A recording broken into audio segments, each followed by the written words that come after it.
it's a full skippable pre-roll. So it was a 48-minute long skippable ad. Oh my god. Are you serious? I didn't know. There's like no way to fucking see, dude. Like, so it's like it's a 48-minute ad, and after 5 seconds you can just skip it if you want. Oh like, my I didn't realize that. god, bro. How fucking terrible that is. So that's already like, that was just me not setting it up properly. Got him.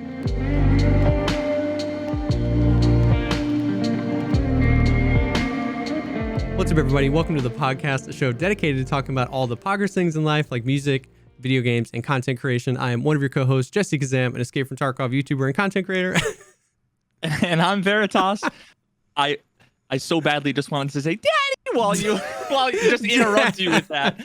Oh god, and nobody's gonna have any idea what we're talking about except for the live studio audience. We'll put the first version of the intro at the very end. You know, only like 6 people get to the end of the podcast. Yeah. So if you want to know, that's where all the good stuff is, right? We're always sneak stuff in at the end. Yep. It's like, you ever get, some movies have at the end, they have the credits roll, and they're like, there's gonna be something after 100%. The credits. And then, but like 80% of the time, it's just like cut to black. And you're like, what? Yeah. I just stayed for another 15 fucking minutes. I'm the last guy in the theater. My wife's like, we gotta go, honey. You know, and fuck. Back in the day when like the app store on your phone was like just becoming a thing and everybody was making an app for everything, there was an app called Anything After, and it was just a list of movies in theaters, and it would say yes or no on if there was an after the credits scene. Like that was its only purpose. It was kind of, I mean, now you can just Google it, but it was just, I remember having that and being like, this is so sick. You know what? Someone just started a prediction. Okay, well, now that I read the prediction, I'm not going to. Yeah, it's unrelated. Actually, it depends. It depends on how much money, how many channel points go either way. We'll have to see. Oh, but, true. I was just thinking about how this is like a missed opportunity, especially because all of us, like Zoomers and millennials, how like we're fine with juggling 19 things at once, right? Like we can be on our phone at the movies, and it doesn't ruin the experience. Yeah. I mean, it could, right? Like depending on the movie, but yeah. But at the same time, like I can also sit there on my phone and like watch TV and for sure. I do that also too. hang out with somebody. You know what I mean? Like I can do all 3 of those things at once. Yep. And I personally don't. It's one of those things like depending on who you're with, it's rude, but it's as rude as like as it is to if you don't send someone a Christmas card. I had it was one of my family members. I don't know if it was an aunt or an uncle or whatever. It was something that they were like shaming me, like guilting me into feeling bad because I didn't send Christmas cards. And I'm like, I never send Christmas cards. Yep. Like never have I sent fucking Christmas cards. If I have, it's always been like whoever I was dating at the time, or, you know, now my wife. But even then, it's like, maybe we've done it 2 or 3 times if we had like a cute picture or something, but it's never, it's such an antiquated thing that like, I don't think it's rude to not send literally everybody a fucking Christmas card because nobody cares. Nobody gets mail anymore if you're not 47. It's one of those things where it's like, I don't want, like, I love hearing about how you are, but I don't want your Christmas cards, and I don't want to send Christmas cards, but we're doing this just because I know you'll make me feel bad if I don't. Yeah. So anyway, that's like, I'm like 19 things deep into this tree. My original thing was, I feel like movie theaters would be a lot more popular with the younger crowd if they had some sort of, I mean, I was picturing like a fucking little touchpad on the armrest, but I mean, they could just integrate it in with mobile devices, make it Bluetooth, to have like, did you see that coming? Like live ways to interact with other people in the theater, or you know what I mean? Like that would be interesting. I just feel like polls there's something and stuff you could do. I know, like there was like that Black Mirror movie, Bandersnatch or whatever, where they tried to make it like you could participate in the ending or whatever. Like if it's well, yeah. I mean, have you seen it? Oh yeah, it's literally like a choose your own adventure book, like movie, but in movie form. So like it starts off super super simple. I don't even remember. It's something along the lines of like, do you itch your neck or, scratch your balls or something. It's like one of those completely like, and some of the things have a significant impact on the story and some of them don't. But I thought that was really interesting. I think that they should do more of that stuff. It also makes it so that like rather than sitting through a 90-minute movie, I was there for 3.5 hours going through all of the different. Yeah, because now you want to know what would have happened. Yeah, I thought it was cool. I was interested to see if it would spark just like a new way to experience movies. Netflix is such a great place for that because it's like they're not worried about a big box office flop. They can just let something be kind of a cult hit, with a smaller audience. Man, I feel like the convergence of all these different medias. I'm like, I should be on acid or mushrooms or something right now, but like, look at where like Twitch is with people playing games and sharing that medium live, and then think about movie theaters on another end, another island, and then another island over here is like Netflix, but then where they're going with some interactive stuff. Imagine the convergence of just all of them, where it's like, we're all telling Tom Cruise what to do in fucking Mission Impossible Ghost Protocol 4. You know what 14, I mean? Like, yeah. Oh, there's just so much shit that I'm sure none of us have actually thought of that's going to be like the next 100%. It's all immersion and it's all choice. Participation and interaction. Yeah. I mean, that's essentially what video games are, right? It's 100%.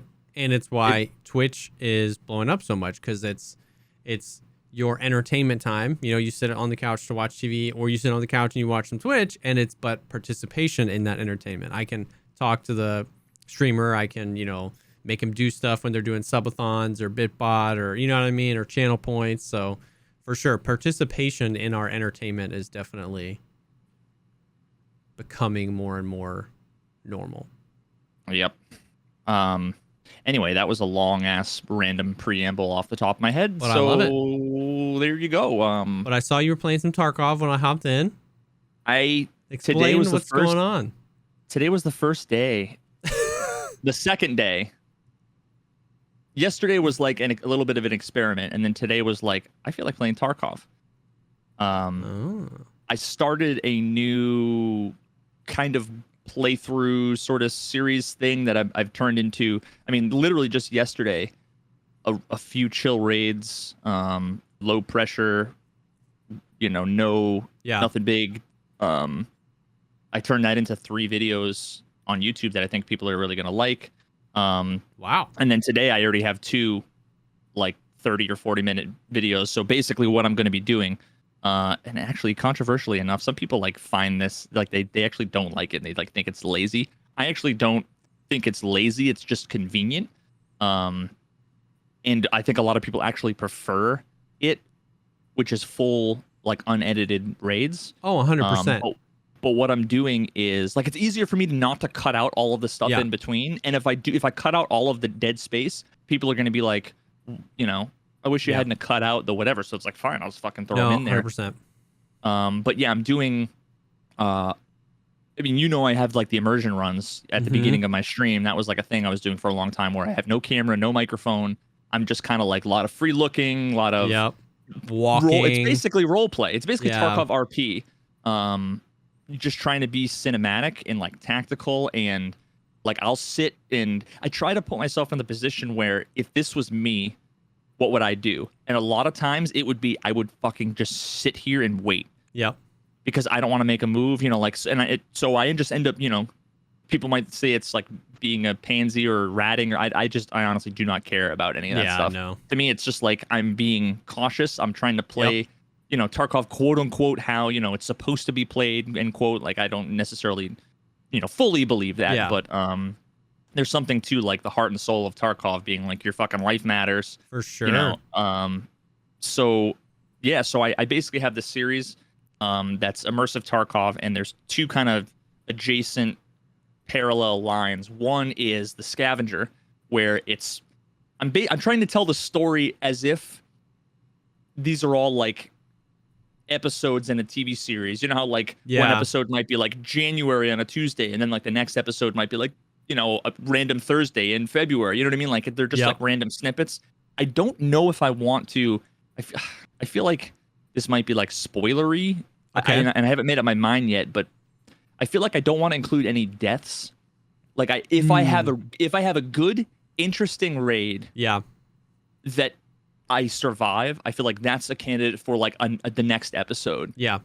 Because like I did 3 runs that were really good yesterday that were 30 or 40-minute long full runs. The first one, PMC, I just ended up killing a bunch of scavs. I did the debut quest. Okay. Yeah. And it was just like level 1 PMC starter gear. I killed all the scavs and I got 1 shotgun.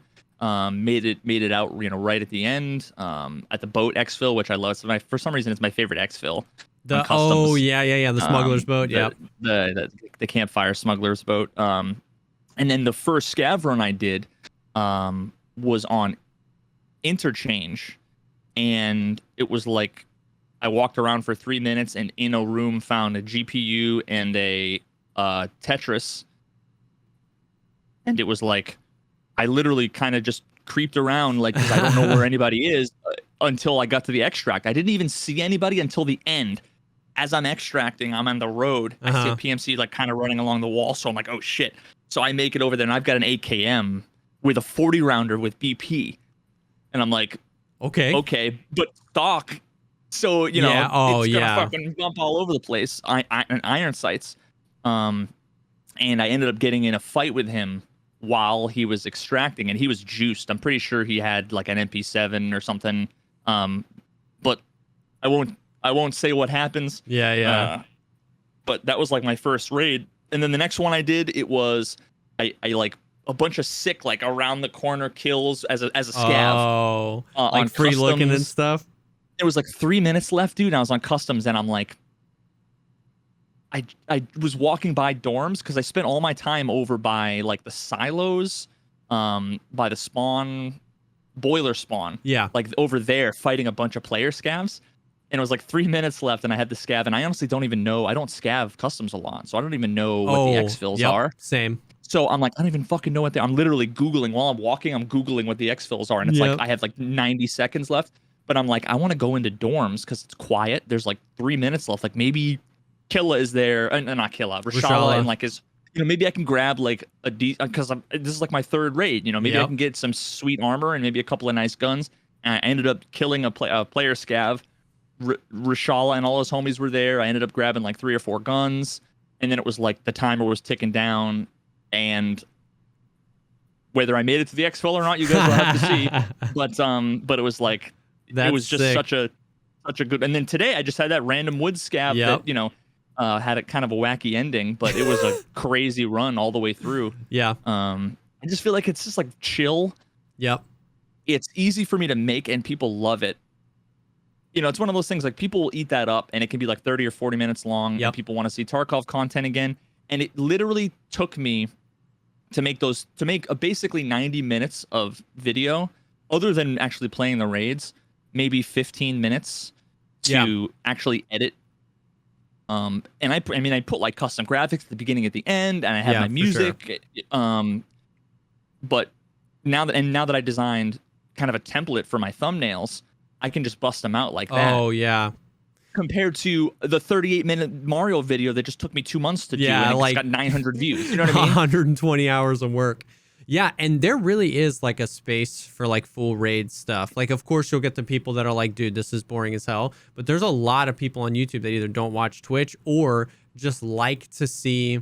I do that from time and again. They just like to see, well, how did you get from A to B? How did you get from that fight to that fight? You know what I mean? Because in this fight, you had no armor, and in this fight, you had somebody else's armor. What happened between? So there's a lot of people, who enjoy that, just like vibe of like seeing what direction you chose to move, what path you chose to take to get over there. Like, it builds on when something intense happens, they get to come with you on that intensity. Like, they're just as invested when you are coming down to the wire when you're trying to extract.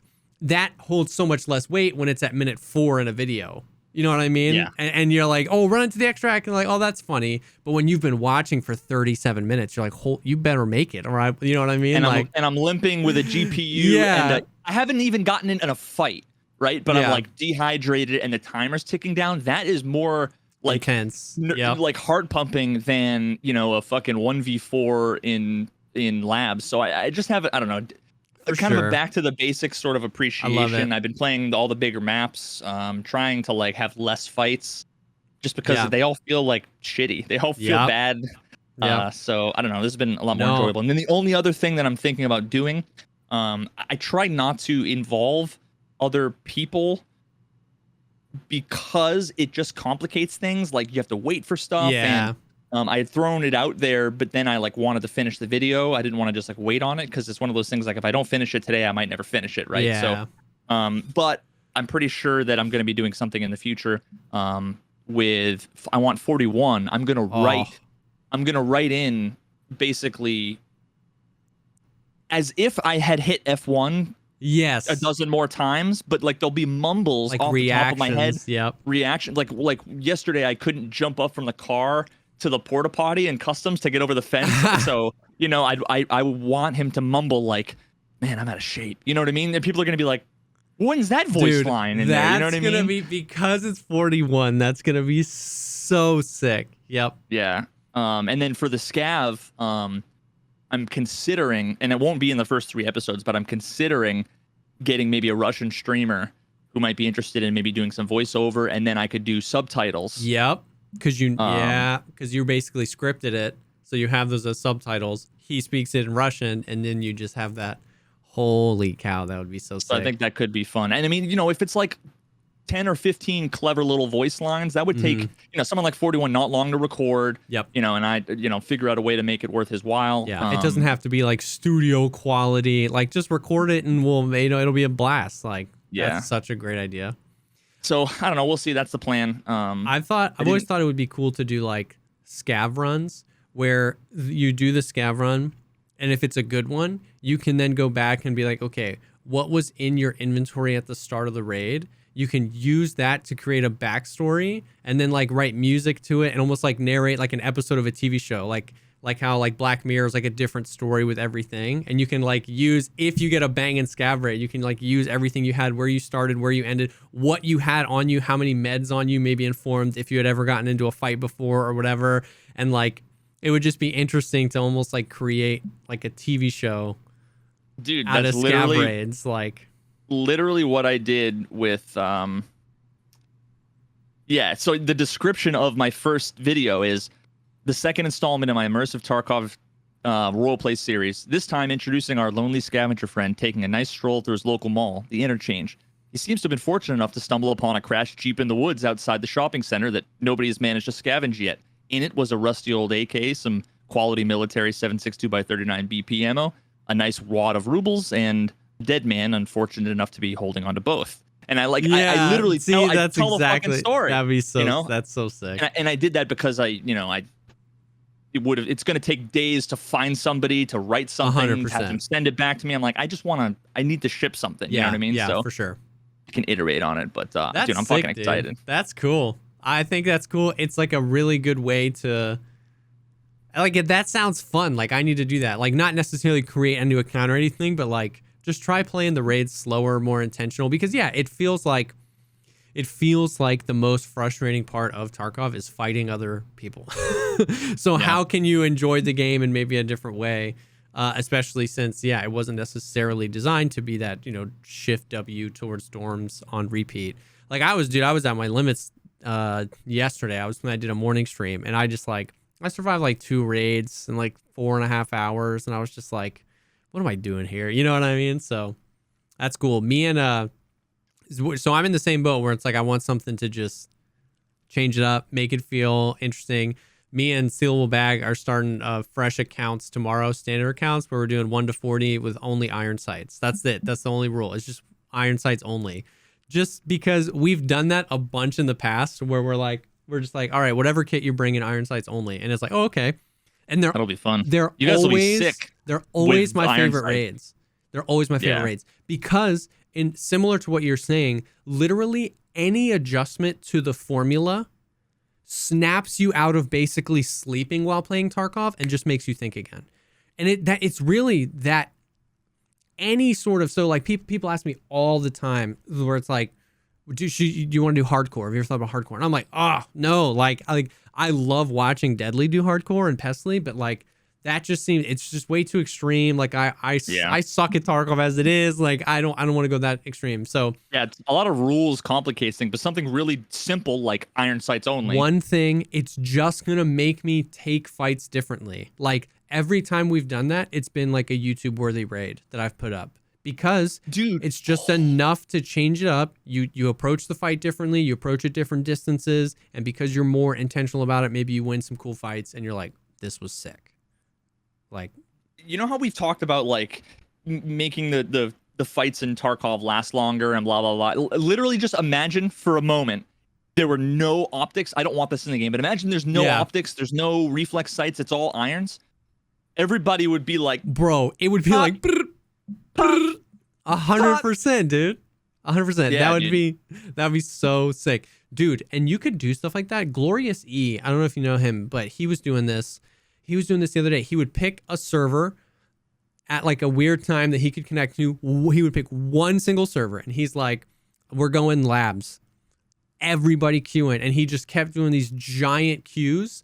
And he was like, it's the most fun I've ever had playing Tarkov, because he set like rules. He was like, you can only bring good gear. Like he just wanted consistently good PvP. He was like, we didn't run into a cheater all night. The raids were too fast for you to be able to stream snipe. And because everybody was stream sniping me, you know what I mean? Nobody was really stream sniping me. Everybody just got into the raid. And then if they got into the one raid, big Q snipe, and big. And he said it was like, it's like a Punisher tournament, basically. He was like, it was the most fun I've ever had. It was just him and his community. Like, you could totally do stuff like that. Like, you know, the whatever we call it, the barn house server in the USA, factory only, iron sights only. And if you get 200 people Q sniping, like, you're pretty much only going to get in with your homies. You know what I mean? And you could just do stuff like that. Like, that'd be super fun. But I noticed that. But yeah, I think like any sort of change up is just gonna kind of wake you up from the zombie Tarkov state of just like, you know, shift W and around. Like I just try to use different guns, but I don't know. So that's cool though. Yeah. I think that'll be cool, man. You'll have to keep track of like which guns perform the best or which ones you do better, because I assume you're gonna try like all the guns with all the iron sights for sure. So you might as well be like, you should honestly do one of those like A, B, C tier, S tier. Like you should do a tier list. Iron sight tier list. Yeah. I'm in. Dude, that's quality shit. That actually. Is, that's yeah. Really, 100%. It's really specific. But at some point, someone's going to want to know like which iron sights to use. That video will be the de facto video. You know. Yep. Ooh, I like it. Yeah, do that, man. That's good. Last night or yesterday when I was playing, it was the perfect storm. You were talking about doing the immersion stuff.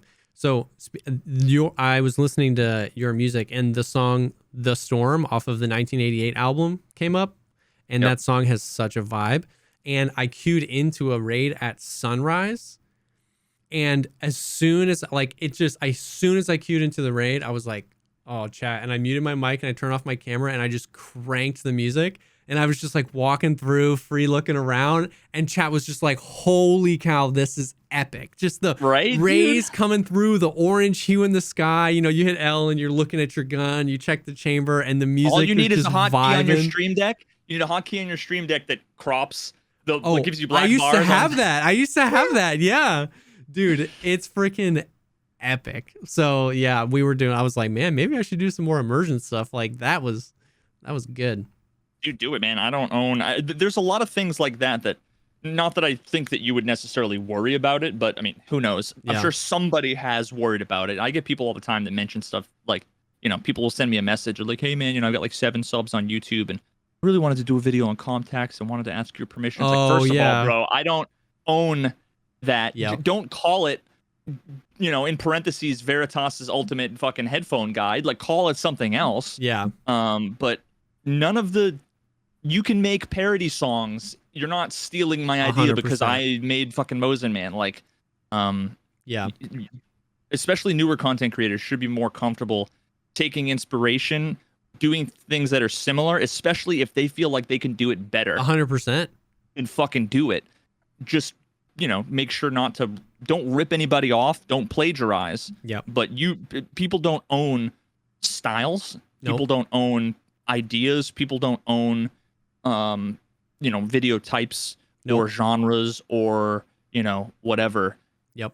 It's funny, like with those like S tier, A tier, you know, the tier lists. Oh yeah. It's funny because like I thought about it and I'm like, no, I feel like I'd be, you know, like nobody was doing them, and then all of a sudden Pestily was doing them, and I'm like, oh, you know, maybe I would do it, and I lost interest in that idea, but it crossed my mind like, oh, but that's like Pestily's thing. It's like every fucking niche in the world has 27 people doing tier lists. Yeah. It's not like Pestily owns tier lists in Tarkov. Like, that's stupid, right? He didn't invent it. He just was one of the first ones that showed up in your recommended feed. There's probably a million that have one view, you know, that a million other people made. So yeah, don't be shy. Have some balls.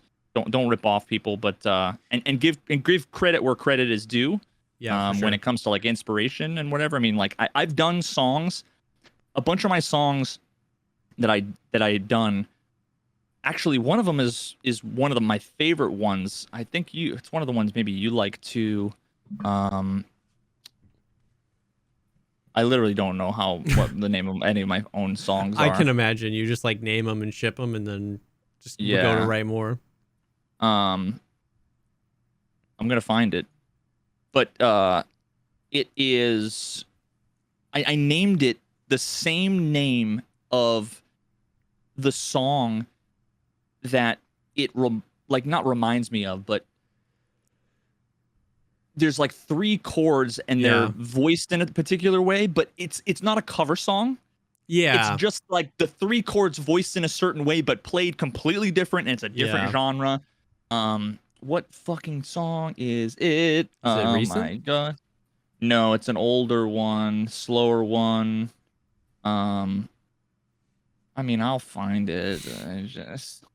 This is gonna drive me nuts. I definitely agree with what you're saying, though, where like people should just make the content that they want to make. Like, obviously, like ripping somebody off is one thing, and the thing that I always like go back to when I think about that, because I've 100% been there, as when I was like smaller and I was like, I don't want to make a video if somebody already made a video on this, and it's like I've been purchasing a few things. I've actually been purchasing a few things for my AR-15. I'm getting into the pew pews IRL. Yeah. Anyways, I need to see photos. And do you know how many videos I watched about each particular thing? Right? Like, we do that. Nobody. Yeah. So that's such a perspective shift. When you're making content, it's like, well, Veritas made a video on contacts. I don't know if I should. And it's like, but on the flip side, if you want to know about contacts, you'll watch Veritas's video first, because that'll be the first one recommended to you, and then you'll watch 2 more. And so it's like, as a creator, you have to understand that that's how you consume. So that's how you're allowed to create. You know what I mean? Like, exactly. And I'm not going to say, especially if it's entertaining. Yeah. If it's not even informational, because if you're just parroting what somebody else is saying, that's just a copy pasta of the wiki page. You're wasting your time. For sure. But by all means, you know, it's good practice editing and stuff. But, you know, if you want to be creative and make something entertaining, you want to make a montage, there's an infinite number of montages that can be made, and someone's always like, I need another video to watch. Exactly. You know what I mean? Yeah. So it's exactly, don't call it Veritas's updated contact science guide, or, you know what I mean, like immersion, but yeah, just create the content, because at the end of the day, things change, and exactly like you were saying, it's not competition, but it's, if you think you can do it better, that's good. That's good for the platform as a whole, because then that makes me want to make my next video better and thorough, and it's just like, it's all good. So I completely agree, which is kind of a great segue type of conversation into the next thing we have here. You wrote down some like YouTube algorithm stuff, which as content creators we mess with all day long. And think about and dream about and have nightmares about. You know, we talked about it before, and this is something that I just figured would be interesting to bounce stuff off of you, and then also, I think if I was a listener, I would be interested to know the kinds of shit that we have to worry about. Oh, for sure. You know what I mean? And because like people wonder why people do this or why do they do that or whatever. Oh, but quick side note, the song is "It's Not True." Oh, okay. That's actually it's like a chill, lo-fi. It's my favorite song that I've made, I think, probably. What out of album all is the it on? songs that I've made. Noir. It's the second track. Okay. But it's based off of, if you listen to William Fitzsimmons, I don't know if you're familiar at all with William Fitzsimmons. Mm-mm. He's like big beard, glasses with the beanie, wicked hippie, like hipster, real soft-spoken guy with his acoustic guitar, and he just plays acoustic guitar and sings, just like that kind of thing. Yeah. I love like all of his music, and it's just a really chill, kind of sad actually track. And I ended up doing my own kind of like bluesy, kind of lo-fi, and it shares nothing in common other than the voicing of 3 chords. 3 chords, yeah. But I named it It's Not True because it's like, first of all, it's a good name, and there's a million songs that are all named, like Philadelphia. There's a million. They're all. So that was a way for me. I didn't want to. It wasn't a cover. I wasn't gonna buy a cover license, which I do for all the songs that I do covers for. Yeah.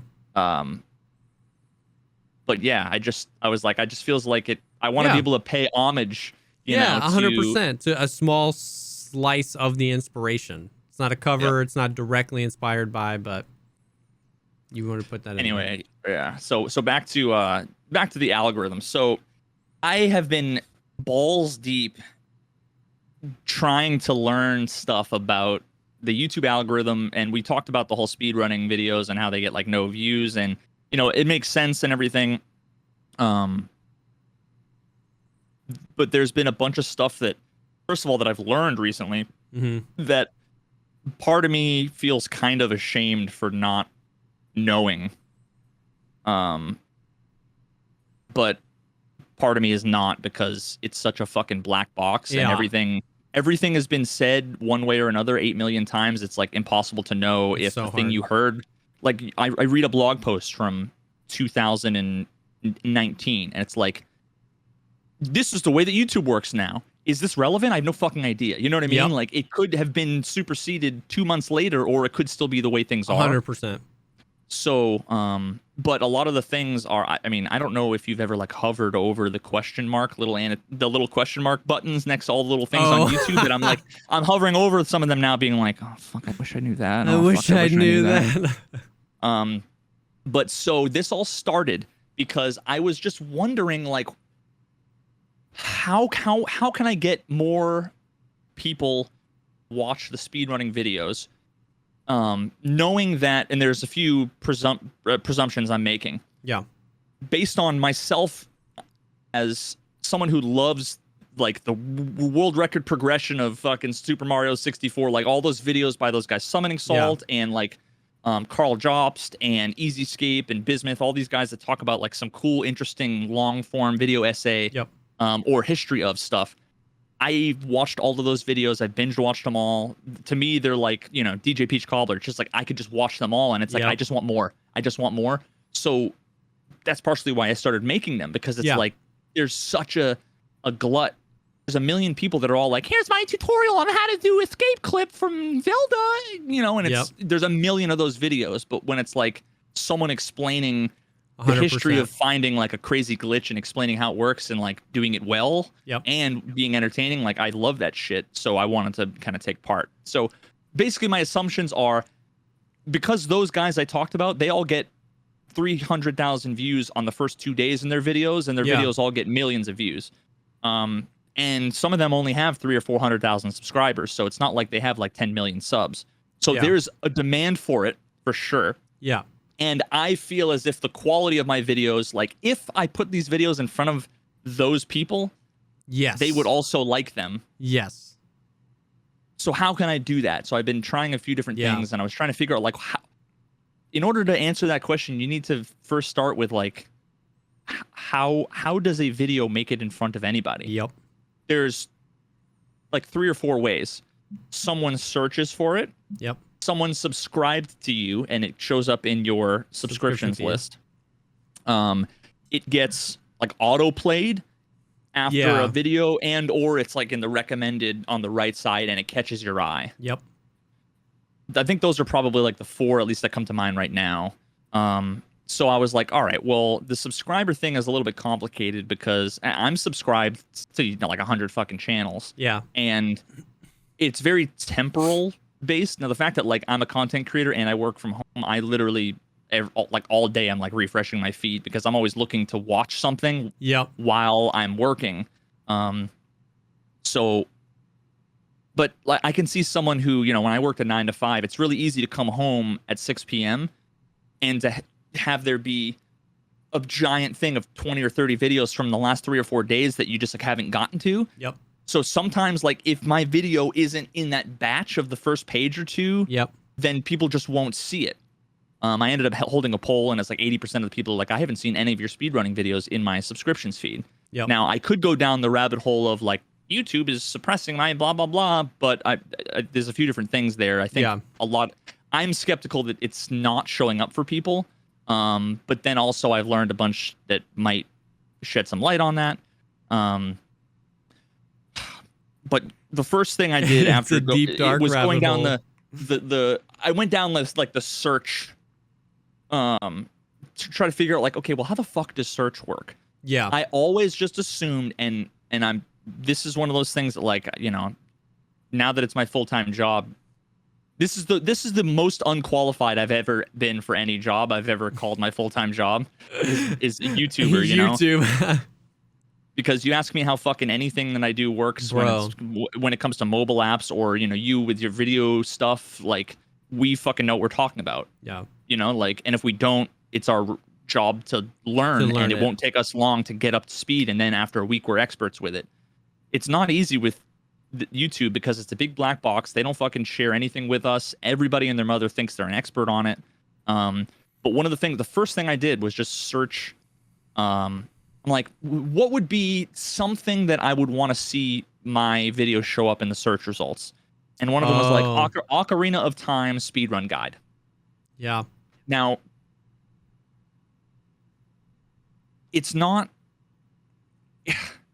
My video is not a tutorial and it's not a guide. It's so much more than that. Like, my series is like, it's more of a master class from like a meta level around like, if you ever wanted to get into something, you should watch these fucking 50 tutorials, but I would start with my video. Yeah. Because it gives you history. It tells you a bunch of things I wish I knew when I started. Yeah. You'll see all the mistakes I made in a funny fucking, you know, lull way because it's embarrassing and it's, you know, hilarious seeing me go through all these bloopers and everything. Like, it just has all the things. It's like the experience of it, not just a specific tutorial. It's the experience of speedrunning.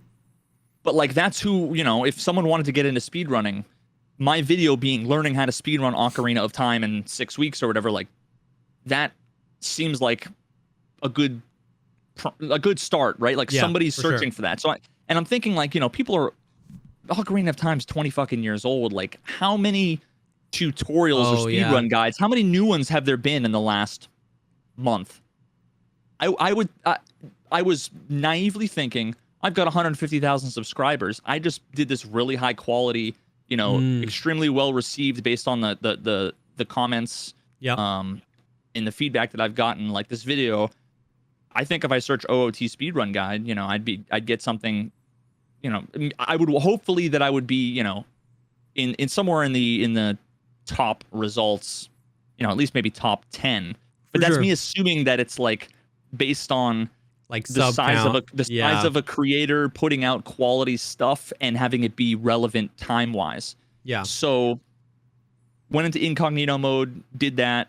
And I just kept scrolling and scrolling and scrolling, and I counted, and I was 135th. Oh my gosh, you counted? In the search results, I counted. Yeah. I mean, once I got to like the third page, I'm like, I have to now keep track because the number is going to be relevant. Like, you know, I have to know the absurd number, and it was like 135th. So the third video was. And this is what baffled me, because this is what made me know, like, I know nothing. Like, you know nothing, Jon Snow.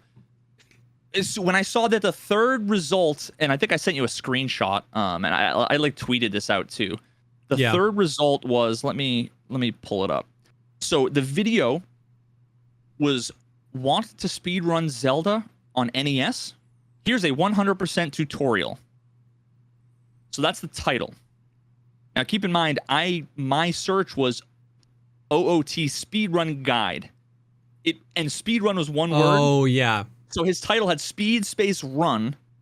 It didn't say anything about OOT, and it said tutorial instead of guide. I'm like, I'm wondering. Here's what's going through my head: speed run and speed space run, are those the same in the eyes of the title? I don't know if they're the same, right? Who the fuck knows? Yeah.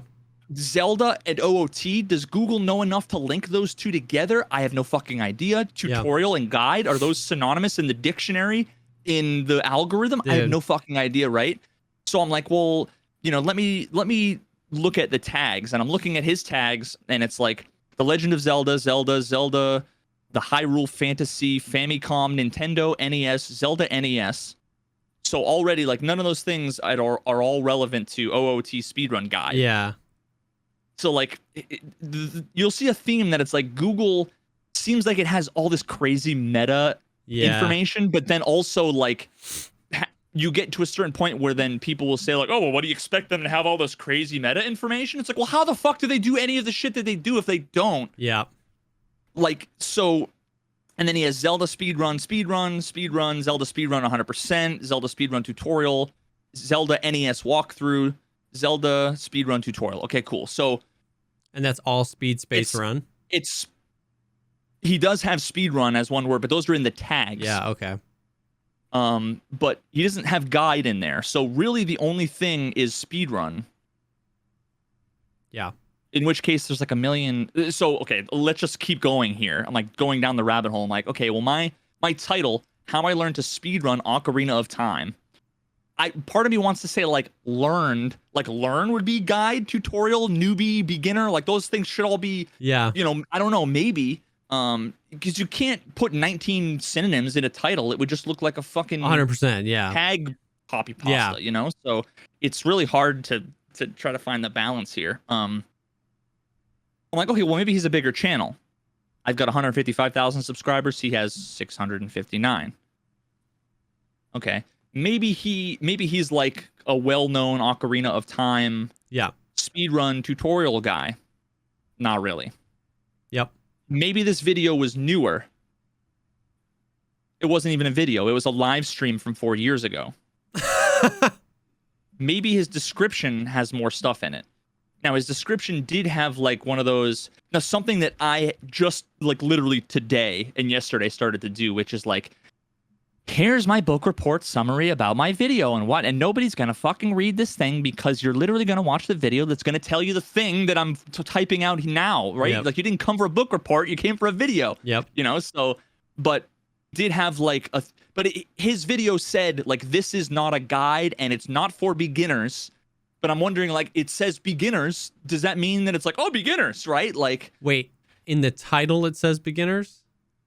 So in his description, he didn't say it's not a guide. He said that this is like assumes that you are an intermediate speaker and you're not a beginner.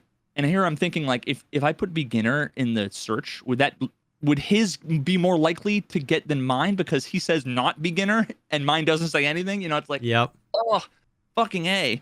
And then, then the other thing was like, oh, well, people tell me that my thumbnails are bad because, they might not. Some folks say that they have a picture of my face on there. And then other people say, oh, well, they've got a picture of someone's face on there. So like, you want to train people to like recognize you, or whatever. So I've been trying a few different things, and I understand the whole, like, if you're fucking PewDiePie, you put your face on a thumbnail different than if you're brand new. But at the same time, like, a decent number of people know my face. And also, it makes for an interesting thumbnail. Like, I could put link, but every fucking thumbnail has link on there. So I put my face with fucking a Hyrule shield and not a speedrunner like covering up my eyes, which is inspired by this other thing. I forget what it was even about. But it was basically almost like a way of being like, look at this fucking idiot. Yeah. Zero to hero kind of thing. Thinking, I was just trying to be creative. Yep. And then he doesn't even have a thumbnail. It's just a screenshot of an NES screen. And how many views does this video have? 9,000. Yeah. And mine has 7,000. And his was third in the search results. Third, and mine was 133rd. Yeah. So it's like, fuck. Like, where do I even begin? Like, I have in many ways, a better title. And my description had chapters. Yeah. The chapters had, I don't know if the keywords, do those count as the chapters, do those count as keywords? I don't fucking know, right? Like if I have a chapter called beginner guide, is that gonna proc the search results? It does get indexed, but I think the weight is different than tags. But like your description does get indexed. Okay, so what's your understanding about tags? Dude, my understanding about them is that it is more directly correlated to a specific searchable term. Yeah. That's what I thought too. Yeah. So that's why I was like, I would do speed run, speed space run, Ocarina of Yeah. Time, OOT, Zelda speed run, and then this is one of those things that like I have no idea if this works or if it's relevant or if it's important.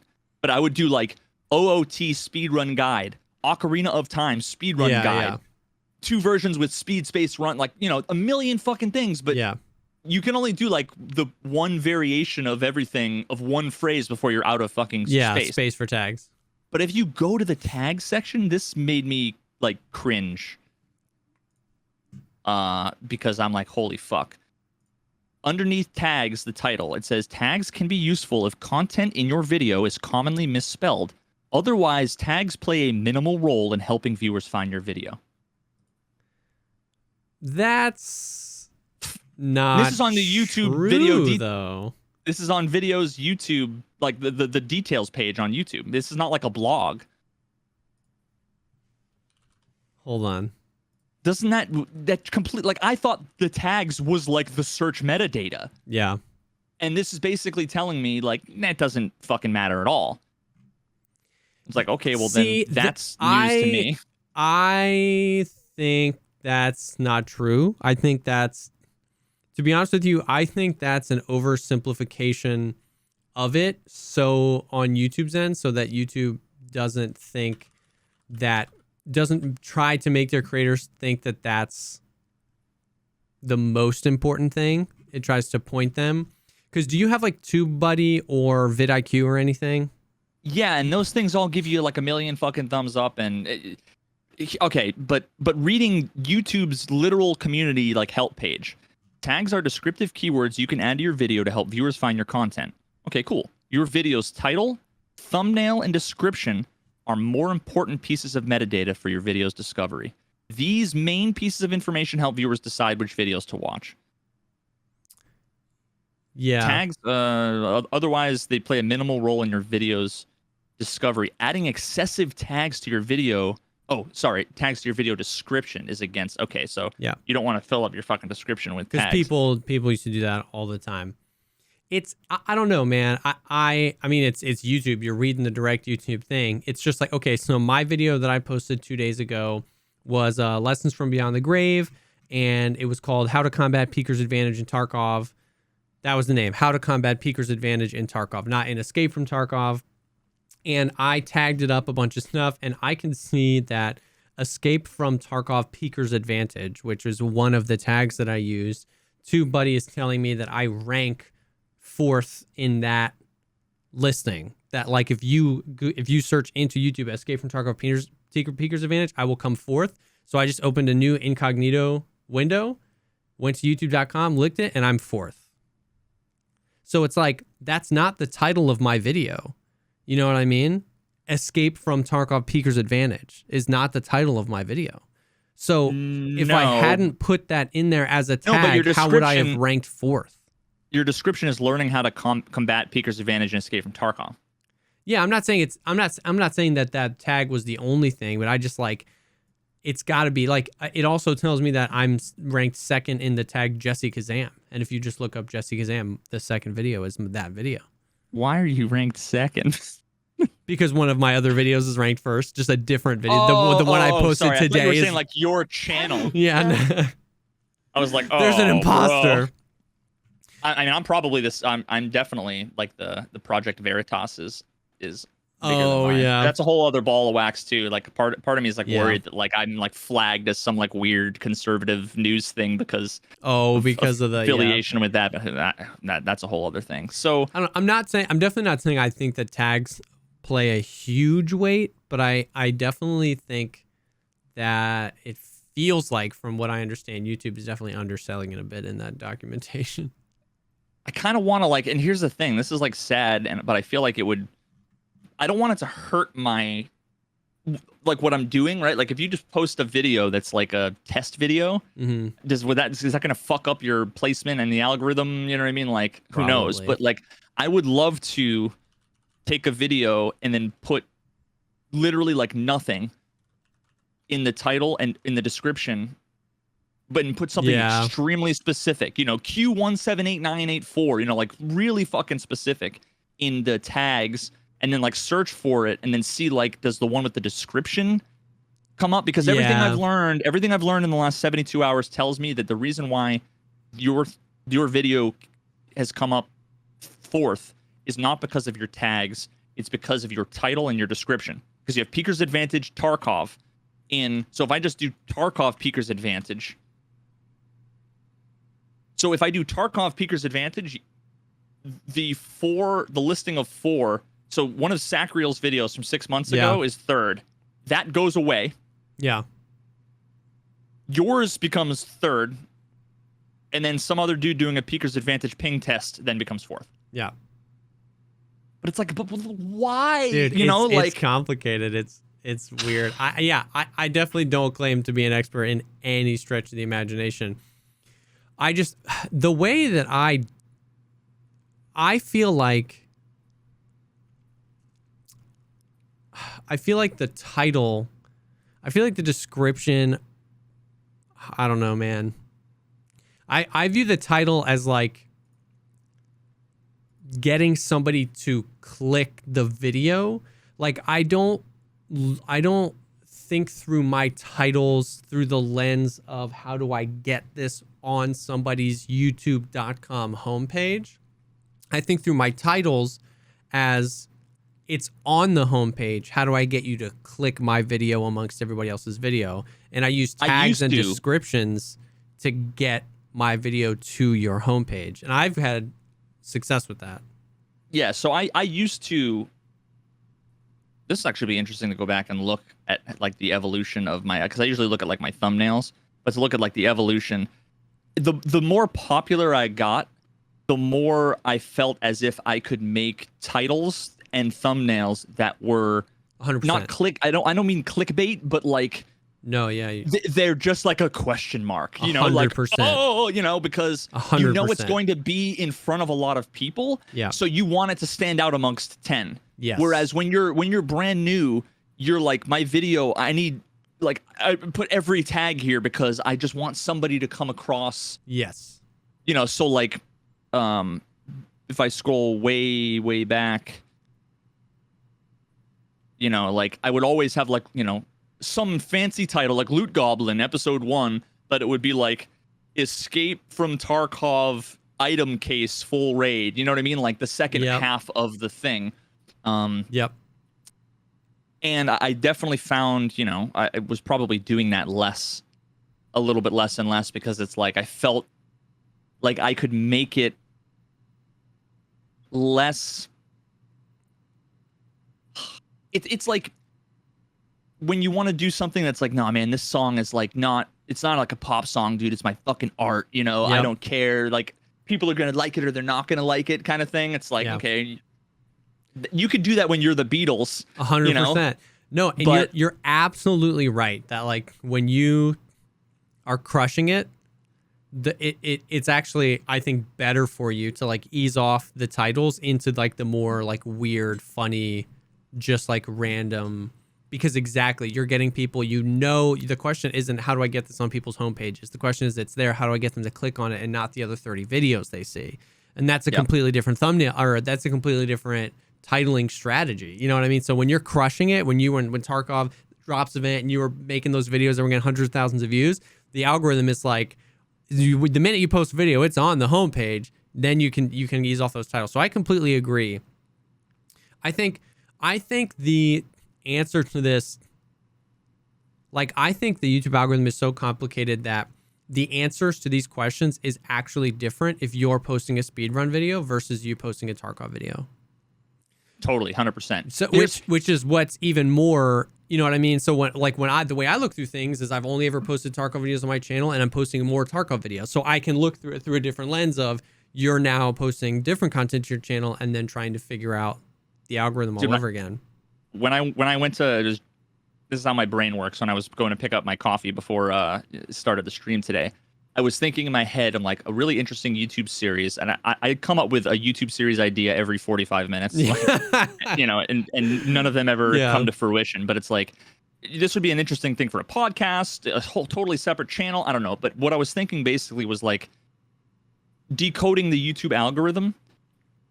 But the conclusion I came to when I was thinking about that was essentially that it's so complicated that there are as many answers as there are different scenarios. So if you are a variety person in a particular country who speaks a particular language and you have a small number of subscribers, what to do is it's like a completely different set of rules.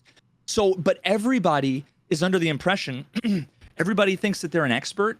And they have like, oh, well, this is the one or two things that you need to do. Yeah. If it works for me, it'll work for you. And that's not. And half of the people, they haven't made it work for them, first of all. So they don't fucking know. They just read it on a blog post, or they think they know because it like makes intuitive sense. But like, so does tags or what searches are based on, when, you know, clearly that is, at least according to YouTube's documentation, not as straightforward as I thought. And then there are a bunch of other people that say it worked for me when you're you and it's different, because you know, if I want to go do something, I mean, it's the same reason why when you see you know, when you see Pestily or Aqua playing some random game, you know, they've still got thousands of viewers, whereas, you know, I end up with an 87, right? Like, it's because there's a different starting point, it's just different things altogether. But the untrained eye will say that person's just better than you, and, you know, clearly you did something wrong and you suck, you know, or whatever. And it's like, okay. And that's the thing, is like, I think the question, especially around your scenario, comes down to, how do we as humans determine the quality of something, and how does the YouTube algorithm determine the quality of something?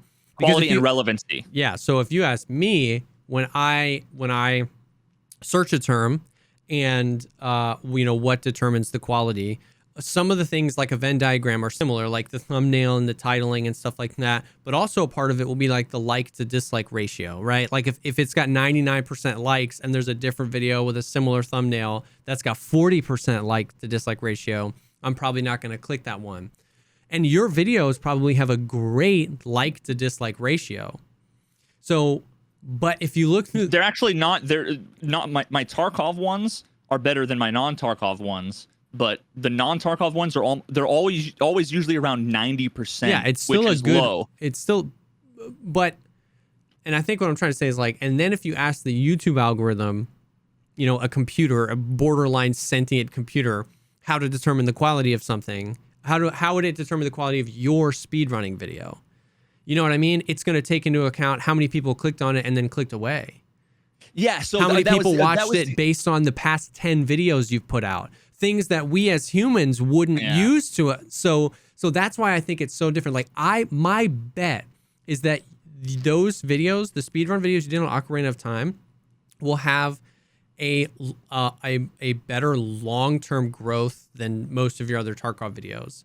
Because I think what'll happen is, over a long stretch of time, those videos will tell YouTube time and time again, when people click, when they watch longer than your average videos, when they write comments, and you know what I mean? Like, that's a good video. Like, we talked a few weeks ago about how, like, my, you know, 58-minute Ultimate Escape from Tarkov Beginner's Guide bombed when I first posted it. When the first month it was live, it was like the worst video I had posted that month, because my audience was not used to long form. I was like, I post 10-minute videos. You know what I mean? It is now my most viewed video of all time, because over time, you know, whatever YouTube does this thing. So that's what I think is, it's just like, by a lot of the metrics that this machine determines quality, your videos aren't crossing that line, only because people are clicking on it, clicking away because they want to watch a Tarkov video, or they seeing it and not clicking it because they're not used to that from you. Because it doesn't show. So here's the deal. It doesn't show up in search, as we've determined. Yeah. It's not highly searchable or whatever, because it's kind of like this nebulous mishmash. Yeah. It's a lot of things. But then it does get shown randomly to a bunch of people who click it, who don't watch me on Twitch, don't know anything about my speedrunning. They watch literally 10 seconds, and like, what the fuck is this? And they click away. You can literally see the drop off is like instantaneous. Yep. And it's like nobody's watching your videos, so they don't recommend it to more people. Because from a 10,000 foot view, that looks exactly like somebody clicking on a video and going, this is a bad video. They click away. If they click on the video and they're like, oh, this just isn't what I was looking for, they click away. 10,000 foot view, that looks the same. So the YouTube algorithm goes, oh, this is a bad video. You know what I mean? And that's the thing, like, people are like, oh, well, you got to think about the algorithm. The engineer in me wants to say, I want the algorithm to be better. And if I'm the one who coded it, I would consider what I'm finding here a failure, and I would want to address it in some way. And maybe they are, I don't know. Like, it's way more complicated. They're there to make money, et cetera, whatever. But like, I'm sure the fact that I had a lot more people instantly watch a video who weren't interested in it, maybe they clicked it fucking by accident and then leave. But then you look at it, and if you compare it to the other video in the search results, that guy had like 5 comments. Yeah. It had like 10 votes and no downvotes, because the only people that watched it was like his grandmother and his little brother. You know what I mean? And then him 8 other times. So he has 100%, like ratio, and everybody watched an hour and an hour and a half of it. Yeah. Whereas mine has a 93%. But the thing that is missed is that if you look through the comments, every comment, and there's like 100 plus comments. Now, 100 comments on a video with less than 10,000 views is pretty good. That's a lot. And they're all paragraphs saying, so basically something along the lines of like, you've blown my mind again. This is the greatest content ever. I cannot fucking believe how amazing this is. And it's like, but YouTube doesn't see that. Yeah, I wonder if YouTube indexes the comments, because that would be really interesting. It doesn't seem like they do. I don't know, but that would be really interesting. For all I know, it sees all of this stuff and is like, nobody could like the video as much as they do. This must be bot spam. So it probably like knocks it down. I want to see, like, I am glad that you actually counted out where your video ranked. I really want to see if like a month from now it ranks significantly higher. Like, I think if I had to guess, and it's a complete guess, I think you're getting over the hump of as a robot, it can't tell that's not a bad video, because people keep clicking on it and clicking away, clicking on it and clicking away. But I would say that like 95% of the people that are gonna click on that video and click away in less than 10 seconds have already done so, because they're represented by mostly your 155,000 subs that saw it in their thing. So I would say let's pretend you posted that video today. Moving forward, it will be an infinitely smaller percentage of people that click on it and then click away in 10 seconds. And I want to know from today forward what that will teach the YouTube algorithm, and if it'll basically restart itself with a really small subsample of maybe your tags and words, and then people like it, they'll click a little bit, people like it, they'll click a little bit. And I wonder if it'll be just enough to like, what if next week, 2 weeks from now, 3 weeks from now, you're ranked 40th. That's a huge increase. Like, I would just be super interested to see if it bombed you, because it's like, uh-oh. Yeah. But as long as people are clicking on the video and watching it, even if it's a small subset, I wonder if the YouTube algorithm will be like, oh, well, let me try that again with different people. Like, I wonder if it's smart enough to do that. It's so interesting. And there's a few other aspects I want to touch on. We don't have to talk about this forever. I love it. One of the things I'm like, all these things are popping into my head, and I'm like writing bullet points down so I don't forget. All of this could change like tomorrow if one, and this isn't like me asking for it, I'm just theory crafting. If Simply, who's one of the bigger Super Mario Twitch speedrunners, if like he were to watch it on stream, and also him and a few other people did like a react to it, that could be something that overnight completely transforms the channel. 100%. You know what I mean? 100%. Because there's another content creator that I actually really like watching, Charlie Brown 64. He literally started his channel. He has 3 videos. 5 months ago, 3 months ago, 1 month ago. Okay. So 2 months in between videos. Yeah. 3 videos. He has 64,000 subscribers. Wow. His first video, 7.4 million views. His second video, 783,000 views. Now, it just so happens that it's the first one is him. He was one of the first people to do there was a speedrunner that pretended like he was doing a blindfolded speedrun when he could clearly see. And he tried to play it off like it wasn't. So like it was basically an obvious cheater fakes, which is kind of like it's I don't want to say like I don't want to demean it like drama alert, but I mean that's what it is. It's like if there's a lawsuit or drama, like that shit's interesting and people need to talk about it. But like 7 million views. It's because I watched Simply's video and Cheese's video and like 2 or 3 other people's video all reacting to this guy's video. Yep. And then I also watched the guy's video and then I subscribed to him. You know what I mean? So it's like, but then, people are like, oh, well, think about all of these things that you have to do. And, oh, but you're small. And, oh, but blah. And it's like, this guy puts out one video that overnight gets millions of views. And it's like, my shit is, like, it might not be as like gossipy, but it's like, if I were to put it up in a video contest. For sure. Yeah. Head to head, and there was a panel of judges, I'd feel pretty good about mine. Yeah, having a good chance at winning at least. Like that's how I think about it. Yep. Which isn't how YouTube works, I know, but 100%. But like, so that's kind of like the other part of me is that I went and tweaked one of my other videos before, made some changes to the title, added a description, a couple other things to like make it. Before it was like how I became a Super Mario speedrunner. How I became an Ocarina of Time speedrunner in 6 weeks. That was it. I changed it to now it's learning to speedrun Ocarina of Time, and then I have like a little pipe. Yeah. OOT speedrun progression /guide/tutorial. In the title. Yeah. And then I added, hashtag OOT, hashtag speedrun, hashtag tutorial, because I never fucking did hashtags at all. And then in the description, the best part is how I weaved in the fucking tags in the English. It's like I walk through as in one word, which is grammatically incorrect, but it's the word walk through.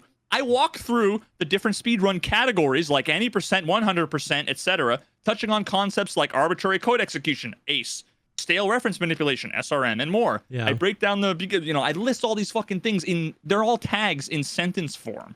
Right? Yeah. It doesn't add any fucking value, but these are things that people might search for. So, when did you change it, and have you noticed anything different? This is the hard part. This is the fucking hard part.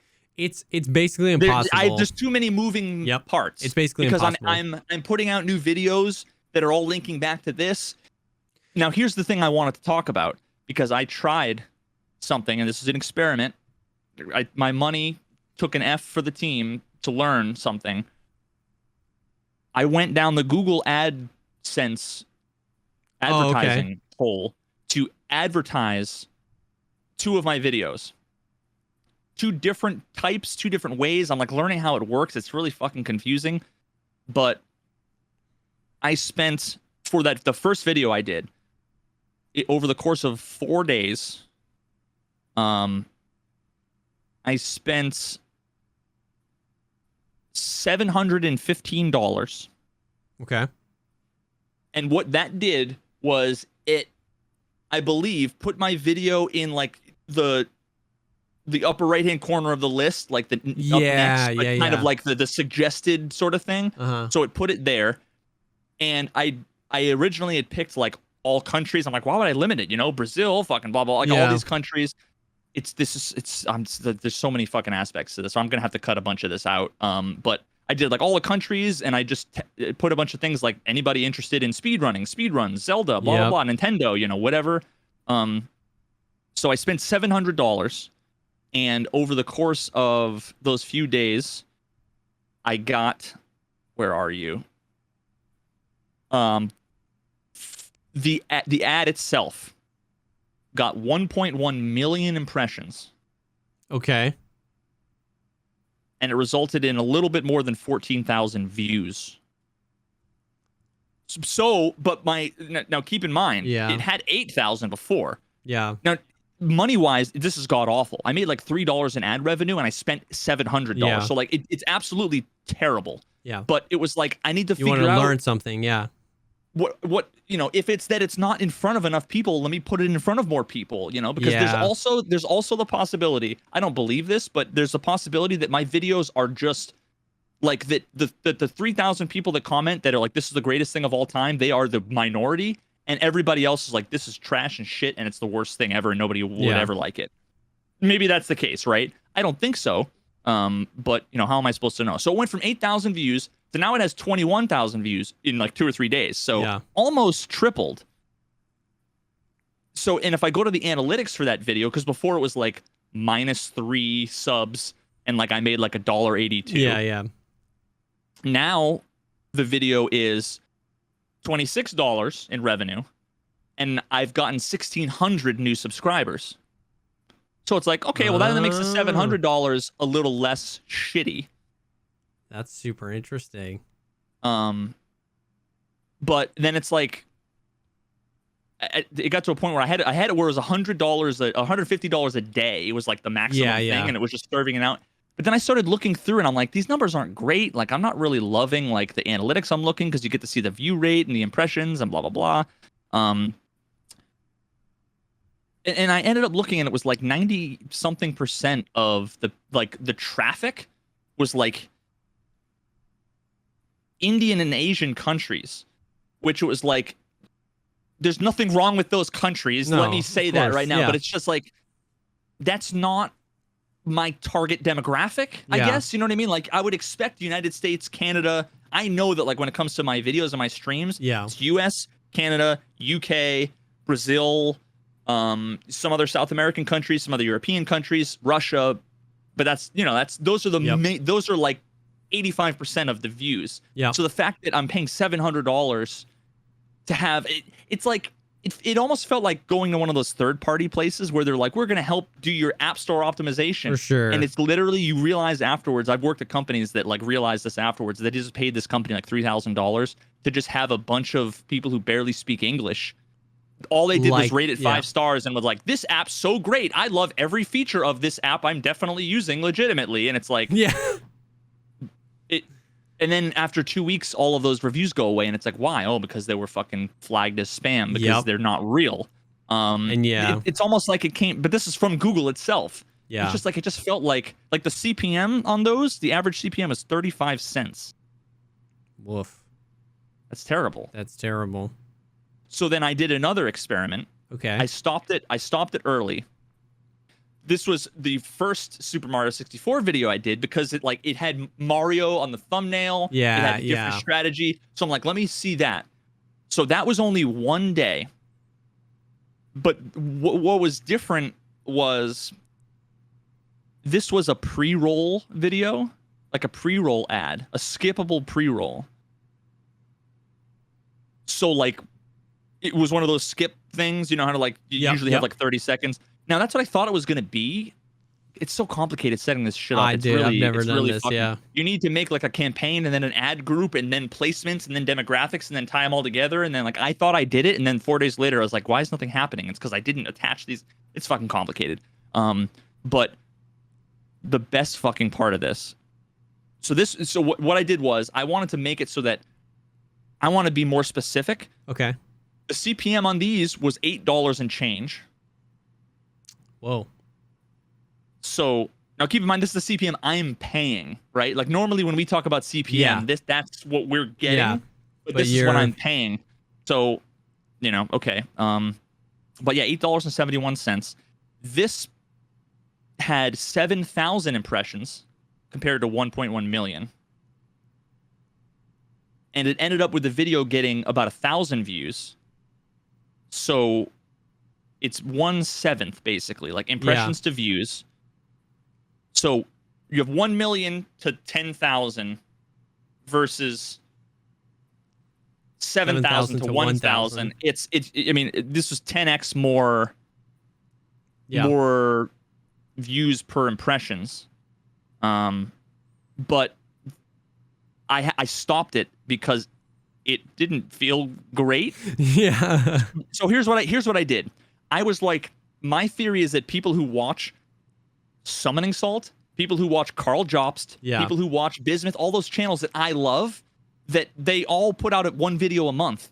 People want more. I'm not trying to steal their subs or steal their like. I want more of their shit. Yep. In the meantime, like, here's a video that you guys might like. So it's basically saying, put this video as a pre-roll ad on these like 6 channels. Yep.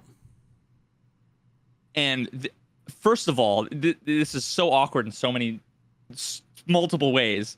It's like cringeworthy. Dude. Oh no. So first of all, I thought it was just going to be like a preview of my video, like the first 30 seconds. It's a full skippable pre-roll. So it was a 48-minute long skippable ad. Oh my God. Are you serious? I didn't know. There's like no way to fucking see, dude. Like, so it's like, it's a 48-minute ad, and after 5 seconds, you can just skip it if you want. Oh my. I didn't realize that. God, bro. How fucking terrible that is. So that's already like, that was just me not setting it up properly. Got him. That's the first bit. But the second cringe aspect of this was the way I found out about it. So Carl Jobst recently had a video that came out about, did you watch The King of Kong? Okay, God, I'm adding this on the list of things you need to watch. Okay. It's the Donkey Kong Netflix thing about oh God, okay. It's I won't get into details, but it's really good. You should watch it. I put it on the list, so we'll talk about suggestions later. But basically, there's a guy, Billy Mitchell, who is he is suing a lot of people for telling the truth about all the weird shit and sketchy shit and shady shit he's done in the realm of like Guinness Book of World Records and Pac-Man World Records, and just not legitimate. Okay. And now I'm probably gonna get a cease and desist letter, and he's suing like super. I didn't want to say this. I won't say it. Fuck. This involves another content creator who took their own life. That was I was a fan of. It was someone who was big in the speedrunning community, and it just so happened that person was going through a bunch of health issues while also being $1 million lawsuited against by this guy for being called a cheater because he was a fucking cheater, and it's proven.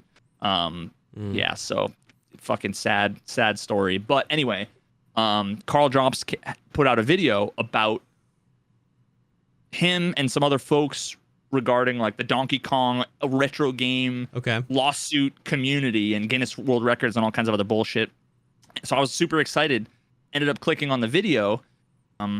And I always leave, I as a content creator, I try to like engage with videos. I'll leave a comment and I will like, and all those things because I know it helps. First of all, so this is the biggest con men in video game history strike again. Carl Jobst. So 350,000 views one day ago. You guys should all watch it. But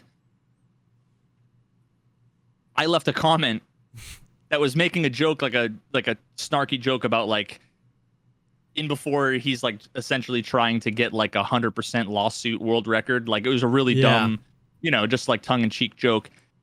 And the first comment was, "Wow, I just got your entire Super Mario 64 speedrunning video as an ad on this video. Why?" I was like, wait. It just like hits too close to home when you're sitting there in Google AdSense, bro, and you're like clicking on tags and descriptions and blah blah blah and choosing videos and like whatever. It's like it's so different than now. I realize that like I feel like I'm the guy trying to give you like a Jesus loves you pencil from the cup outside of like your workplace, and you're just like fuck off. like the store owner comes out and is like, not that Carl said anything to me, No, or anything yeah. like that. He was just in there a couple days ago resubbing, but it's just like, I didn't like, I'm like, fuck, the whole video? I'm like, wait a minute, entire video? So then that's how I figured out about it. That's But yeah, then about a few other people commented that was like, I got a fucking full length, like 40-minute ad. Like, what the fuck? And I'm like, ooh, I fucked up big time. So that was a sweet $70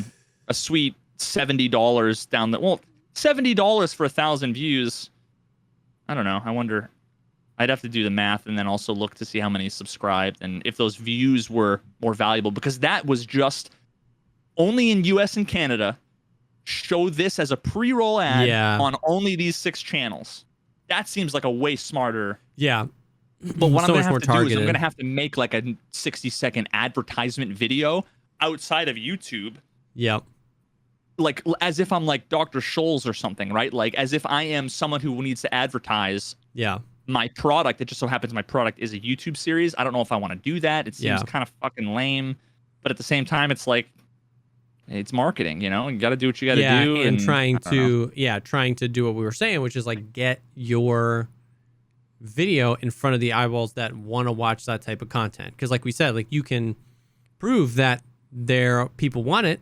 People want that type of content. People enjoy that type of content. Your video is up there. So yeah, it's a weird thing. I've never been down that rabbit hole of the AdSense thing. Like it's not surprising that I did some like, I worked as like a social media guy for a while at a business, and I did some Facebook marketing, and it was hella confusing. Similar, you have to do a campaign, they have to do an ad, and it's like, do you want, like single guys with 2 brothers and 1 sister between the ages of 18 and 19 and a half who are left-handed? Like, it's crazy. Like, it goes so deep. It's not surprising at all that there were mistakes to be made, because it's incredibly weird and confusing, and that's oof. So the last thing I'll say really quickly is, there's the meme about like hit the bell icon. I've never said it before. I've never told anybody to do it before, because I just hate the things that everybody says just because everybody says. Yeah. You know what I mean? Like, I just hate doing things because of tradition or whatever. Like that stuff always. I never had a good reason, to ever have to say that. But now my understanding is basically, and this was like a blog post from a couple of years ago. So if somebody hasn't watched your videos in a while, even if they're subscribed to you, YouTube will basically say, this person is no longer super interested in this channel anymore, and your video will not show up in your subscription feed. Even though you're subscribed. Your subscription feed is not a time list of every single video that comes out. Yeah. If you haven't watched a video from X person in a year, it might be because they haven't made a video in a year. It might be because you haven't clicked on them. You haven't clicked on it, and then it just stops serving it to you. So the fact that like I went, for a month or 2 and only put out 3 or 4 videos, the chances of, if Jesse's putting out 1 video a day and I put out 1 video in 2 months, the chances of somebody simply like scrolling past it and missing it is a lot higher, right? Yep. Pestily puts out fucking 2 videos a day. You put out a video a day, like I'm sure everybody that's subbed to me, is subbed to you and Pestily. And that's, and then there's like Aqua, and he's got multiple channels. There's just the, Geeks and Deadly Slot. There's just so many fucking content creators putting stuff out. Yep. So the only way that you can actually guarantee that you will always be, now people always say like be notified. I always assume that was like a push notification. Yeah. But that it might be a push notification. That's actually, I think, like maybe a separate subsetting under the bell. But you need to hit the bell icon, and that will tell YouTube like I want to be told anytime anything happens with the channel. Yep.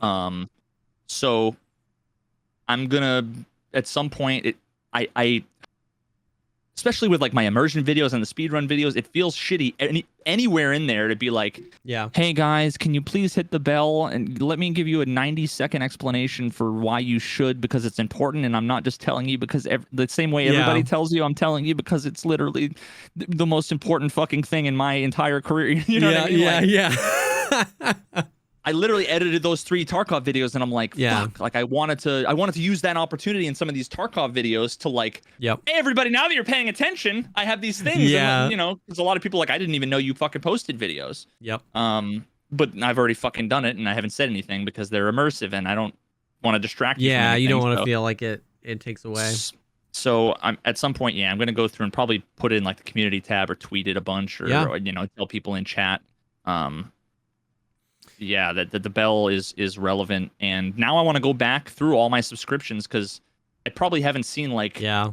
a fucking Smarter Everyday video or whatever because just because YouTube decided. Life, all the other things you're subscribed to, you get into a kick where you want to watch a lot of these types of videos, and that just means for a little bit, and then all those things combined, and YouTube's like, we're not going to show you this guy's videos anymore. Yeah, you know what so I'd be interested I wonder in? how many of those people I fell off from the speedrunning, which made it even worse. This would be a risky, like this. You need to make a speedrunning video that doesn't require that much effort, because this would be risky. But you can, when you upload a video, you can click "Do not notify my subscribers about this video," and see if it just performs the exact same or better. Because you're not going to get an initial dump of what a robot would consider bad video. Does that make sense? If you have 155,000, as I understand it, the way it works is YouTube sends it to a group of people. If it performs well, it goes to a bigger group of people. If it performs well, a bigger group of people. If it performs bad in the first group of people, dead. So it would be hard to click that button on a video you took 120 hours to make. But I would be interested, because then you're relying entirely on the title, the description, the thumbnail, and the algorithm to place that video not in front of your subscribers, but in front of the people that want it. And if it performs well, it would definitely be a slow burn, but I would want to know how the YouTube algorithm is perceiving the reception as negative initially.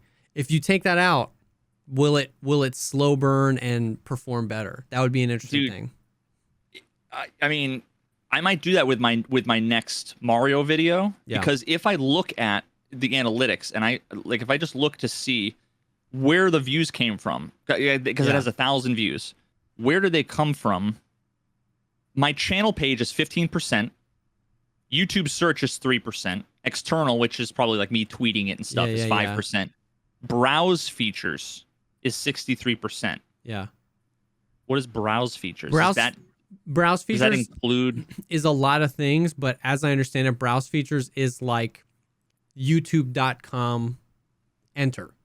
And then based on like the home page. Yeah, based on YouTube knowing everything about you and everything you've ever watched, they say, here's 20 videos. I hope you want one of them. And I think that's kind of what that means. So yeah. Interesting. Well, so that's higher than I would have thought. But I also, this was the first one I did that was like, let me try to mainstream, do all the things, put the tags in the description and blah, blah, blah, all this stuff. Let me pull up the first Mario video I did, which has 3,000 views. And it could mean more than that. Okay. There's oh God, YouTube advertising, 86%. Okay, that's a bad example. Subscribers, minus 22. Nice. Estimated revenue, $11. Great. $70 to lose 10 subscribers. This is great. Okay, let me. I want to look at one of these fucking videos, dude. I want to see channel page. Okay, so this like my second Ocarina of Time video. I haven't changed anything with it. This was kind of like as raw as you can see. Channel page is 65%. What does that mean? I don't know. Go where are you in the YouTube Studio app? I just went to like your channel content and then clicked on the video. And then clicked on analytics. And analytics, yeah. Under overview, analytics overview, scroll down, how do viewers found this video? So I went all the way on the right side where it says, oh, that's real time. Yeah. Go click overview and scroll down. This is much better. I've just found this. Wait. I scroll down and there's nothing here. Really? It says there's a key moments for audience retention. Oh, above that, for me, it says traffic sources, and it says how viewers found this video. And I'm clicked on my Tarkov Economy Fix video. It says YouTube recommendations, 81%, and then it breaks that up into YouTube homepage, which is what we thought browse features, 73%. Up next, which is the being served after a video, 7%. My subscriptions feed, 5%.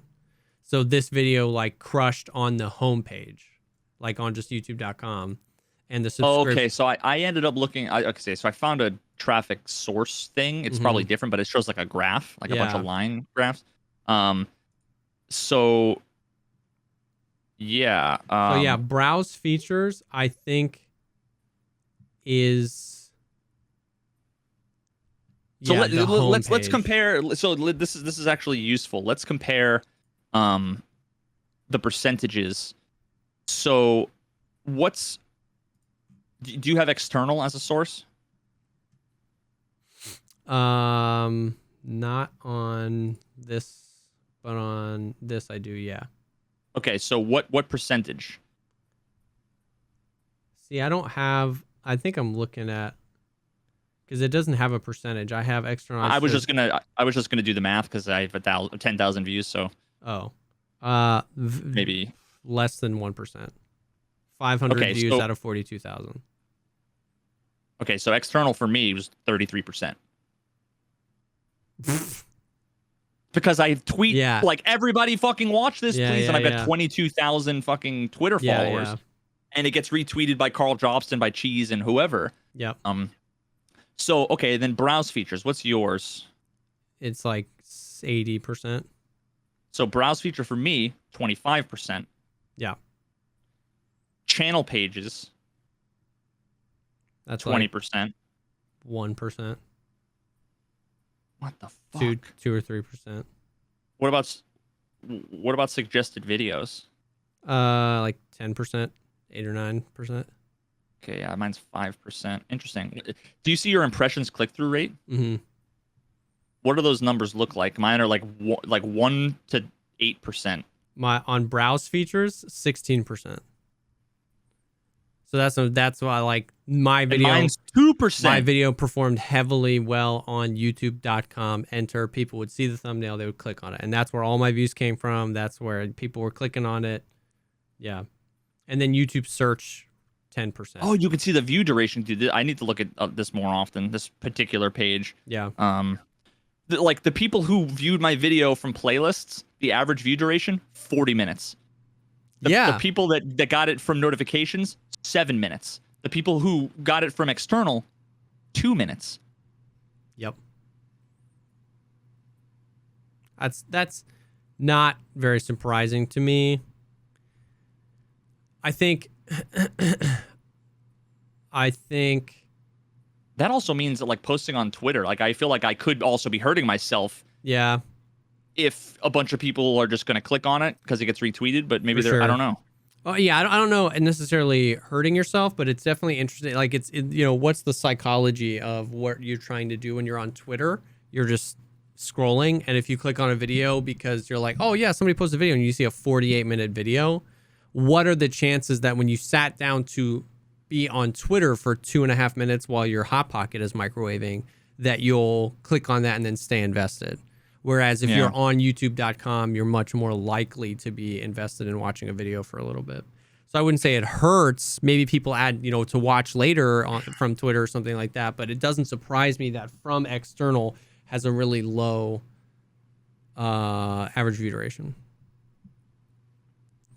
So yeah, I don't know. I'd be really interested to see what happened if you click do not show to my subscribers. Do not notify my subscribers. It's still going to show it to people that it thinks deserves to be shown to, but it's not going to notify the subscribers and therefore potentially getting some negative. Yeah, because the Mario video I just put out, if I scroll down on that one, it has the thing you were talking about, how viewers found this video. I don't know why the other video didn't. Yeah. Now this one has like bright, colorful speedrun breakdown in Mario font with a big fucking Mario burst into the screen. Like it's insert generic YouTube content creator, here. So that one, the subscription feed and notifications makes up 75%. Yeah. What does that mean? That means it's seven. Yeah. So 750 of the 1,000 views were subs, and that were a decent percentage of them were probably like, what the fuck is this? Exactly. Exactly. That actually tells the exact story I'm thinking. It shows it to your subs first. Your subs all click on it. Your subs click away from it, and the video dies there. You know what I mean? Yeah, the average view duration is 8 minutes. 75% of it comes from your subscription feed. That meant it didn't leave your subscription feed. And it always starts there. And if it dies there, then you're going to have a really high percentage of subs watching. Yeah, man. Yeah, because 9 minutes in the impression click-through rate is 1% compared to playlists. 26 minutes is the average view duration, and the click-through rate is 58%. Yeah. Holy fuck. Yeah. Okay, I'm going to give that a try. God, this It would just sucks. be interesting. It'd be interesting. For sure. And I don't think I'm going to... Like, I honestly don't think I'm missing out on anything. Like, these videos, I think, should get 1 million views. Yeah. If they do, 800 of those are going to be from Tarkov people. Yeah. So if I succeed, it's not from the subs I have now. It's a new audience. Yeah. So I shouldn't care about. Yeah. You know what? Fuck it. Next one, I'm gonna do. Don't show. I saw that for the first time. That checkbox. I'm like, why the fuck would I ever do that? your big brain. Yeah. God. All right. We can be done with my commiserating about me spending $700 to get no fucking 48 minute ad. to run a fucking 48-minute skippable ad on a pre-roll for a video.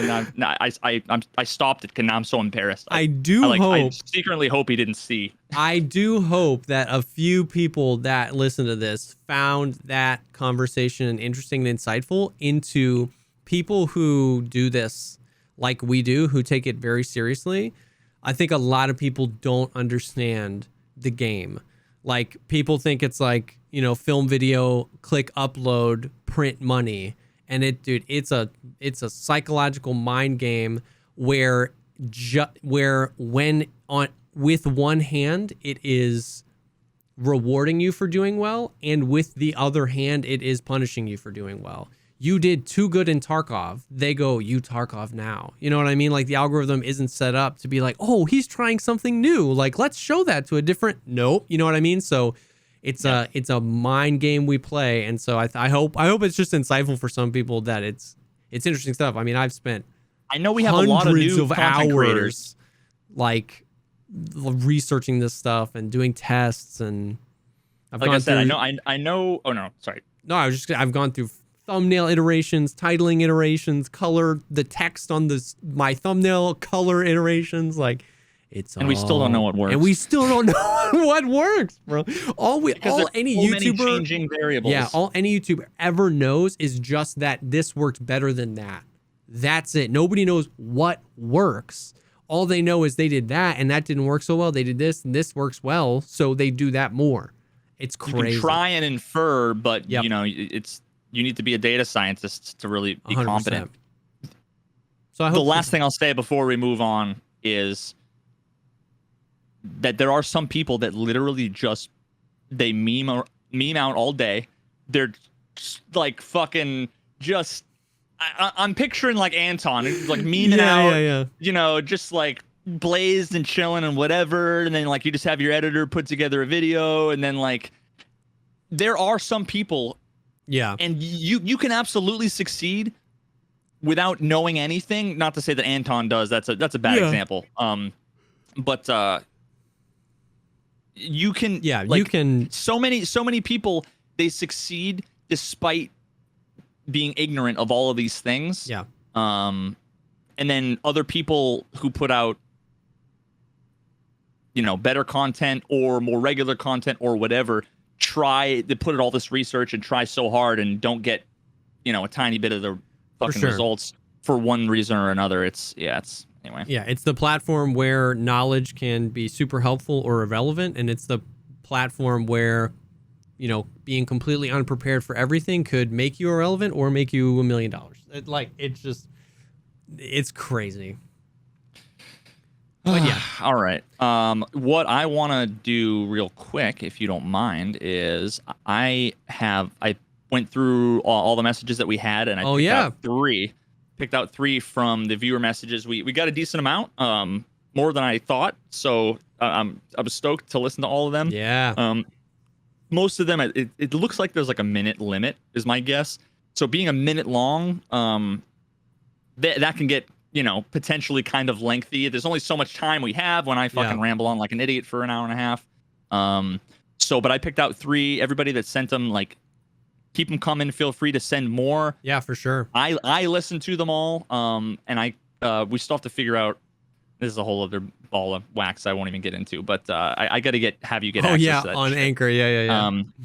But yeah, I can send you all the things, all the files, because I downloaded them all, so you can listen to them. But I appreciated and like wrote down, took notes on all the things, and for sure, even if I don't play it, it's worth it just to get in a message for me.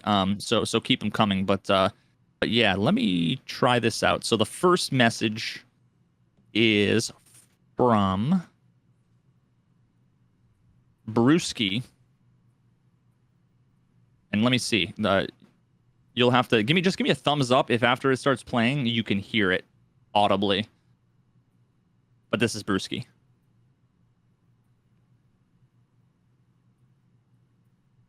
I watched both halves of that Balloon Boy debacle. Half one, totally fine. Half two, you're like, wow, I can't trust justice system anymore. Like, even more so. Yeah. Taking advantage 100%. of the lady who can't speak English very well, but she was doing really good job, I'd say. And then the child too. He's a child, like insane, stressful and insane. Thanks for the huge database of videos now I have to watch through. Huge fan of Every Frame of Painting. If you that, you might like Heuristic Studies. It's a magic one. They go in deep on different things. For a starting video, I'd suggest Hatred Outlives the Hateful. It's a deep dive on flavor text in the Magic the Gathering game. Okay, so I took notes on that. I want to watch that video. I linked it in our doc. As soon as he said, so it's Heuristic Studies, RHYSTIC. When he first said magic, I thought it was like, magic like David Blaine magic. Yeah. But then when he said flavored text and I used to play Magic for a couple of years, and I honestly love, kind of similar to how I liked Pokemon. I liked having the cards and collecting them and the art more than actually playing the game. I did like playing Magic a lot. Yeah. I never actually played Pokemon, like the card game. I just had cards, but in Magic I did play a bunch and did competitions and whatever. But yeah, I just love the artwork and everything. I'm gonna have to check that out because the flavor text, the artwork, it's like the world building that that they do is fucking phenomenal, dude. Yes, dude, that's so sick. I mean, I just found his channel, video essays that explore art, history, and the culture of the collectible card game Magic the Gathering. Like, dude, that stuff sounds. I love that stuff. I love when it's some of the I remember in the first Destiny game there were all these, I forget what they were called, but they were like cards where they explored all the lore, and it was it was really, really well done, but they just didn't do. There was no reason to care about them in the game, and that a lot of people were really sad about that because it was an exceptionally well thought out lore, and I loved learning about that stuff. So that seems dope. Dude, look at his art style of his... Yeah, his thumbnails, 100%. They're sick. The magic art of John Avon. Oh my god. 4 years ago. Holy shit. I'm grabbing something real quick. Okay. The magic art of John Avon. This is the audio, folks. This won't do shit for you, but speaking of John Avon... I remember when you got that. Yeah, I oh god, I love the thumbnail is literally the John Avon full art Greenland. Oh, I saw that thumbnail, dude, and my heart dropped. These are such beautiful fucking thumbnails. I need to. There's 2 videos. Oh my god, there's literally 2. Oh my god, but that's sick. So I'm gonna be watching that. 100%. I'm stoked. Okay, so let me thank you, Brewski, for the message and the recommendation. You're a fucking legend. I'm stoked. Yeah, 100%. All right, and let me play the second one. This one is from Chris, and he has an interesting suggestion that I would like to hear Jesse's feedback on.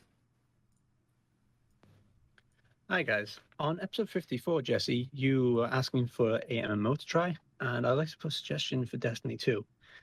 Since it's a first-person shooter, I think the transition will be a lot easier for you to get into.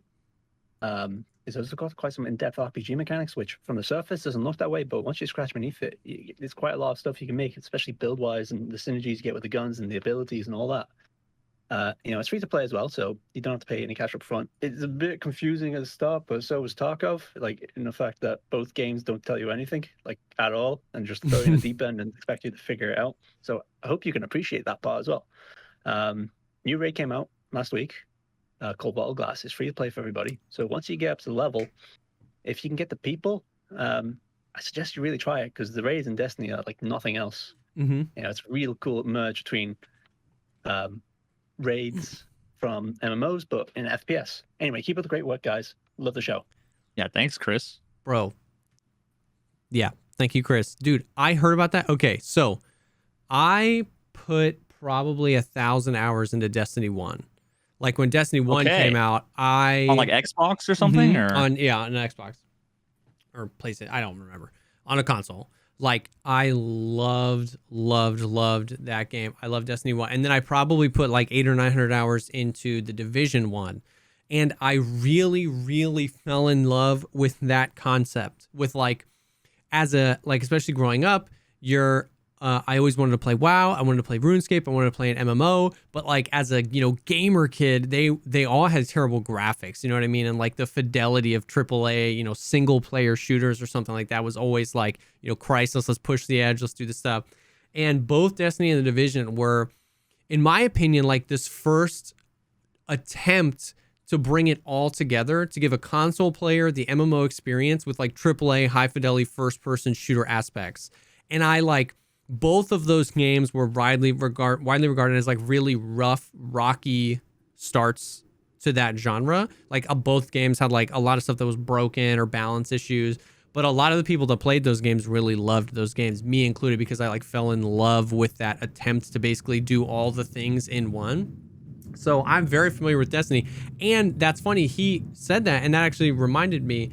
So the Vault of Glass, that raid was the first raid to ever come out in Destiny 1, and they just added it to Destiny 2 as like a huge throwback. And that was the first raid I've ever done ever in an MMO. Like I never did a WoW raid or in anything, you know what I mean? And so I remember going on Googling PS4 Destiny 1 raid looking for group forums, and then just like squatting up with 4 randos that have done the raid like 60 times, and they like hard carried me through the whole raid, and I got some raid gear, and it was just like the best experience, dude. This was probably 7-8 years ago now. Like, so I heard that they added that. I've never played a game like that. I've never played an MMO, dude. So Destiny 2, when it came out, I played it. I got to end game content when it first launched, and it was like, man, they haven't done enough with the formula. And I've heard through the grapevine that because that came out maybe 3 years ago, 2-3 years ago now, that they've really done a lot with the game, and I haven't looked at it. I didn't know it was free to play because I bought it on console. So I might download it and give it a go, because like I remember loving that, dude, loving that genre, loving those games. And it's cool what they've done with a little bit of the nostalgia with D1 and the Vault of Glass. And I was looking for something, so I'll maybe definitely give it a go. I very much love those games and loved what those games were trying to accomplish. Interesting. I might have to check it out too, just for something different. Yeah, I mean, it's like an MMO, so it's best with friends, especially if you're going to do a raid, which is like a lot of times in MMO, that's the premier S tier content or the raids, and you can't solo a raid. You know what I mean? So it's like, it's definitely something that's best with friends, but I love a game where I'm grinding out the hard version of this mission until I get the rare drop with the piece that has the stats that I want. I remember in Division 1 farming up the currency that you would use to reroll stats on gear to get like the perfect, you want crit on this and you want heal on that. Like, I love that stuff. And so, yeah. Man, I liked that aspect to some extent and in very specific ways of Diablo 2, although Diablo 2 wasn't an MMO really. It was more just like a MO. Yeah.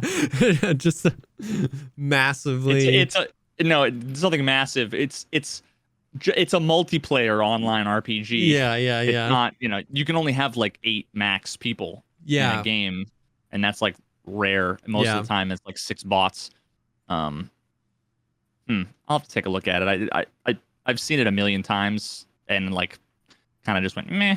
Yeah. Like as a casual observer, not invested in the franchise at all. So I'll probably end up looking at it and be like, again. But maybe I'll give it a different look now that I have a kind of a different set of glasses on these days. It was fun. All right, let me play the last message. This one is from, I believe it's Kaisen. I don't know if I'm pronouncing that right. Hopefully I am, but here we go. Hey Veritas, hey Jesse. Hope you all guys are doing well.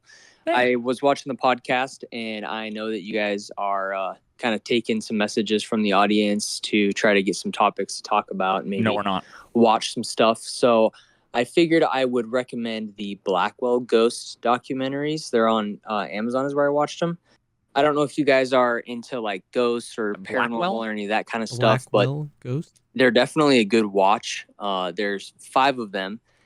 And it's just something where if you're skeptical on the concept or it's, something that interests you, it could definitely be worth it. And I'd like to hear your guys' take on what you think, if it's, legitimate or if it's fake. But yeah. Spoiler alert. Thanks, guys, for the podcast. It's really interesting and just fun to watch. So thanks. Yeah, thanks, homie. Appreciate it. Yeah. I am, he said my favorite word, skeptic. Skeptic, yeah. Yeah. I here's another thing that literally just made me think of spawning an entirely separate channel and it's separate. Basically, videos like the channel would be convince me or like prove me wrong or something. Because it's like, I can already tell you that it's bullshit that, I'm not one that believes in ghosts or the supernatural or anything like that. I don't know about you.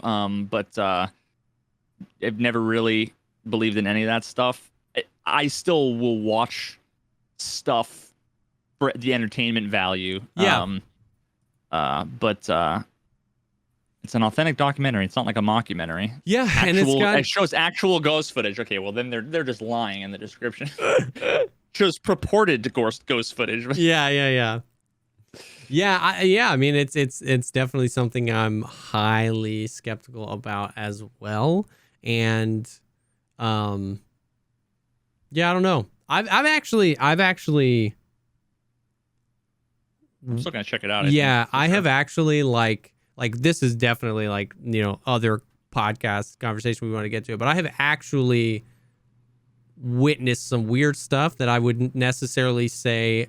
Like, I would say I err completely on the side of like I don't believe in ghosts, but I have also had like one very specific incident to me that I physically can't explain. I mean, and it's definitely not pushed me over to like I think it was a ghost, but it's like when someone says they saw a UFO.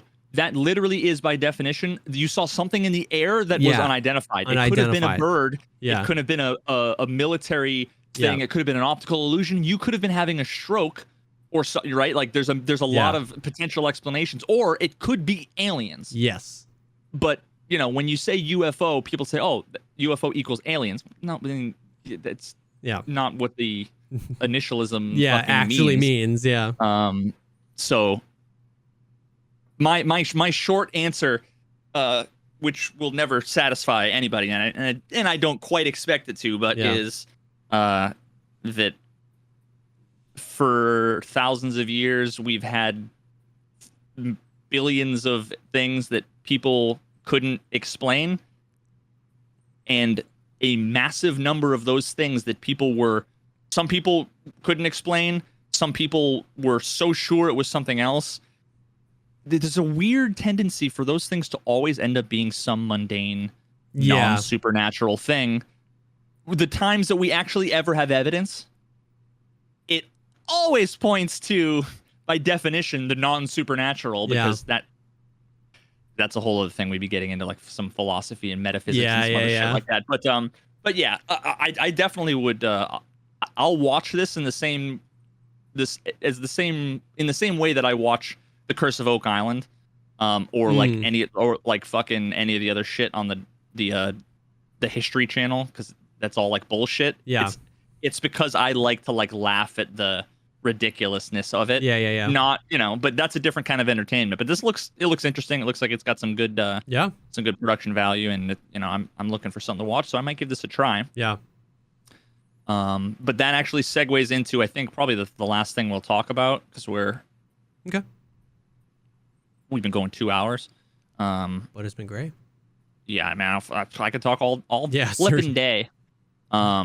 Imagine if we had done what we had originally started, or like intended, which is like try to keep it under 40 minutes. Dude, yeah, I think our like shortest one ever is like an hour 15 or something. So I know some people would love that, but yeah, I know a lot of people just love us shooting the shit. And 100%. This is like the only, like, this is what I would be doing with my buddies. We'd be drinking beers, playing video games or whatever. Like, this is just my talking only about stuff. Yeah, rational human face to face. This is my only face to face interaction I get. Bro, it's true though. It's true. I leave my house like once a week, bro. And what lives here is 50% non-speaking individuals. So being able to talk to another human being is very good. Yeah, true. But yeah, so that segues into the last thing that I want to talk about, which was, you suggested to me that I watch American Vandal. Yeah. And I assume there's only 2 seasons. Yeah, just 2. I watched all of it. The first season was it. Like, the second season was good. Like, it was good, but the first season was S tier, bro. It was one of those ones where I watched the first season, really liked it, and then watched like the first episode of the second one and was like, meh, and I'm like, I don't think I'm going to watch the next season. But then that's when actually I got sick. Oh. I had the flu, so I'm like, I had all the time in the world. I was rolling around in bed for fucking 4 days in a pool of my sweat. I might as well just like watch Netflix when I'm not sleeping. Yep. So then I watched the rest of it, and I'm glad I did. Once I got like a couple episodes in, I got invested. But a short synopsis of, and this is one of those things that you can't give it. Imagine any of your favorite media, and then imagine you trying to give a short synopsis of it to somebody who you want. Like, it never goes the way you want. For sure. I'm just gonna, just so you know, like the kind of vibe, the kind of thing it's going for.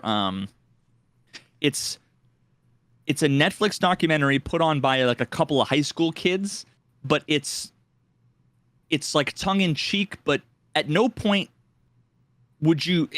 It's not even like The Onion, not like ridiculous like The Onion, but like it's fake, but it's like only barely. Yeah, like it's like so meta about it. Like, yeah, it's like The Office. You know how like The Office, how they're like interviewing people. Like, it's like, I never actually thought about like The Office. Like, are they doing like a documentary on this company? Yeah. Like, what does that even? So it's kind of like that, where it's like, imagine a TV series about 2 high school kids making a crime documentary, like Serial. Yep. But also about a ridiculous thing. Like, also about a ridiculous thing. Yeah, I'll get into both of the things of the seasons in a bit, but I just that alone is like really hard to grok, and it was done so well, to the point where at one point, I think it was the second season, like the second or third episode or something, they allude to, oh, you know what? No, it was like close to the end of the first season. Yeah. Because after the first 5 or 6 episodes, it started to become like self-aware, where it was like the video, like our video has become viral. So now people are like writing fan theories and sending us information, but it's like none of like, it wasn't, it's a Netflix series. So it just came out at once. It's not like they aired the episodes. They had me really thinking, and maybe they did it some way and I don't know, but they had me actually thinking that like they made a documentary that they put on like Vimeo or something, and it like did well, and then Netflix picked it up and they like did everything. But Dude, it couldn't have been right. Like they just hit the nail on the head. They just like 5-headed that, and it was good, and it gained so much popularity so fast that it really felt like it. Because if you got in on it early, it did. By the 5th or 6th episode, when they're talking about how like this is getting out of hand, that's when they called their own shot. Talking, that's when you're talking with your friends about it. So when they say it's getting out of hand, you feel like it is getting out of hand. They even like get so meta with it and talk about Netflix picking it up. And it just like it's... And they show like side by side of like the production value has gone up, and they show like a side by side of like the B-roll of the front of the thing. It's like that was literally when I saw that, I'm like, I forgot. They did such a good job that I forgot that this was like tongue in cheek, and I'm like, wait, was this actually like a series before? Before Netflix picked? I'm like, wait a minute. Dude, the guys behind that 5-headed the crap out of that. Like, I would have felt so good if I was those guys. They nailed it. You just kept thinking it was real. You wanted it to be real. It's not those 2 kids though, right? No. It's got to be. But like in the beginning, it's like executive producer, and it's like main character number 1, and I'm like, I'm trying to figure out like who made this. It's like, oh my God, it's so good. It's just, and anyway, I love that. I love the detail in that, and like how the risk, because like that's like, dude, if that doesn't work, it's so cringy. But it worked. They called their shot. They 100%. literally recorded it. They recorded and said this thing has gone viral, and it's a Netflix success before it was even released. And it in like episode 7, which is it's like so perfect, dude. It's so perfect, because by the time you get there, that's like 2 months into when Oh. Fucking A. Okay, so what it's about, American Vandal, and I thought it was going to be like making a murder, like the super serious crime thing. The crime is at this high school, the teachers came out into their fucking parking lot one day, and on 27 cars were spray painted 27 dicks, just cock and balls, just like the things that we all drew in our Spanish, notebooks and whatever in fucking high school. They spray painted cock and balls. And they all thought it was like the one knucklehead dude, because he literally draws dicks all over the everything. Place. Like, but it wasn't him, but it like might have been him, but then like it could have been all these other people, and then they go so far into, there's a million theories about who had access, and it's so well done. It's so fucking good. But at the end of the day, it's just all about like, it's so funny. You're like taking it so seriously, but then it's like, but then you see a kid talking to a teacher where he's like, but it couldn't have been this guy because he always puts ball hair on the dicks. And like those dicks have like a different mushroom head. Yeah. It's a different mushroom head on the dicks. And it's like, what the fuck? It's just like, dude, it's like a South Park episode without being a South Park episode. Oh my God, it is. They have you in the palm of your hand, the emotions, and they play you like a freaking instrument, where you go into it and it's ridiculous, and it's ridiculous, and they know it's ridiculous, so they get the ridiculous stuff out of the way, and then they pull you away, and then it's less ridiculous, and then now it's serious, and then they draw you back to, oh, this is funny and ridiculous. And because they chart that path for you, you never break immersion from the TV show and go, this is so ridiculous. Because they chart that path for you. They pull you into letting it be okay for you to laugh at it, and then pull you back into it being a serious story. And you feel almost like taken advantage of at the end, where you're like, this wasn't real. Why do I care so much? But it's because they did such a good job of like riding the line so well.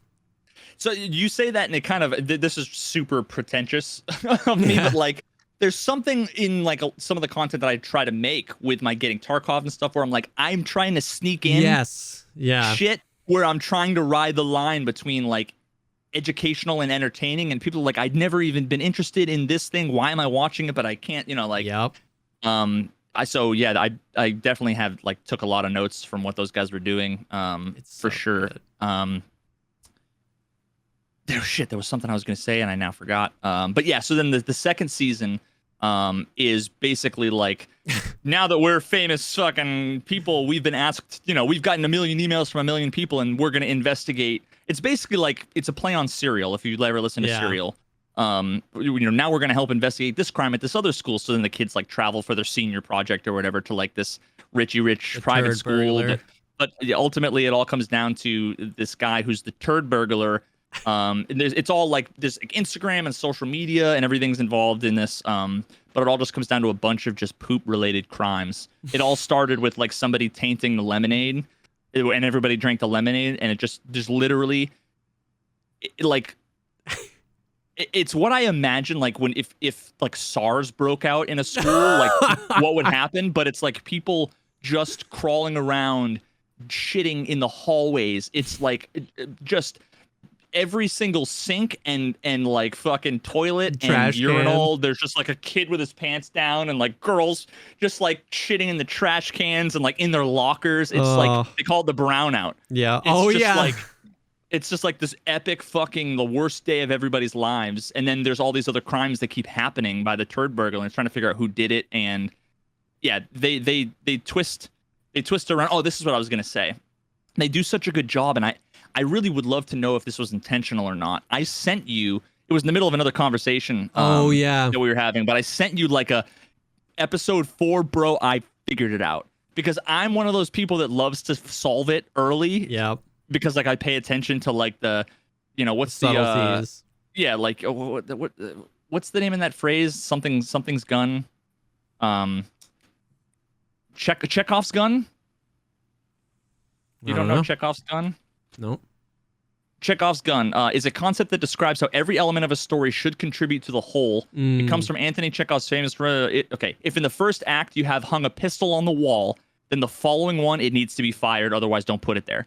Understood. So I'm always like looking at things like, because whenever you watch them, almost always something happens at the end of the critical path of a movie or a TV series. Yeah. And you're like, oh, there was a fucking hint that you didn't think about. So I'm always like theory crafting about how all the different ways that could happen. And then if I was wrong, then I like, okay, I can use that myself.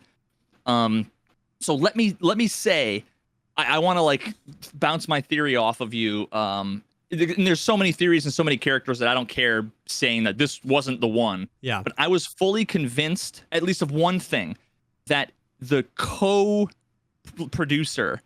of the quote unquote documentary, his buddy, like his sidekick, I was convinced that he was the one who had access, because part of the crime with the dicks is that they had to spray paint it, but then also have enough technological savvy to access like the FTP server in the room that you needed a key for, that only certain people had a key for, to then delete the footage from the security cameras. Yep.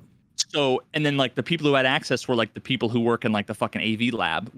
And these guys were 2 of them. So I'm like, it has to be like, it'd be perfect that one of them would be the guy working on the thing. And he's just like, it would be perfect that the guy is scared that they're getting closer to like figuring it out. You know what I mean? At one point, there was like 2 episodes where the main kid was like saying like, it's really weird that like this teacher said this and this teacher said this, and why is she defending him? And the secondary kid was like, I don't know, dude, that doesn't seem weird. Yeah. And I'm like, it seems like this motherfucker's covering up like something.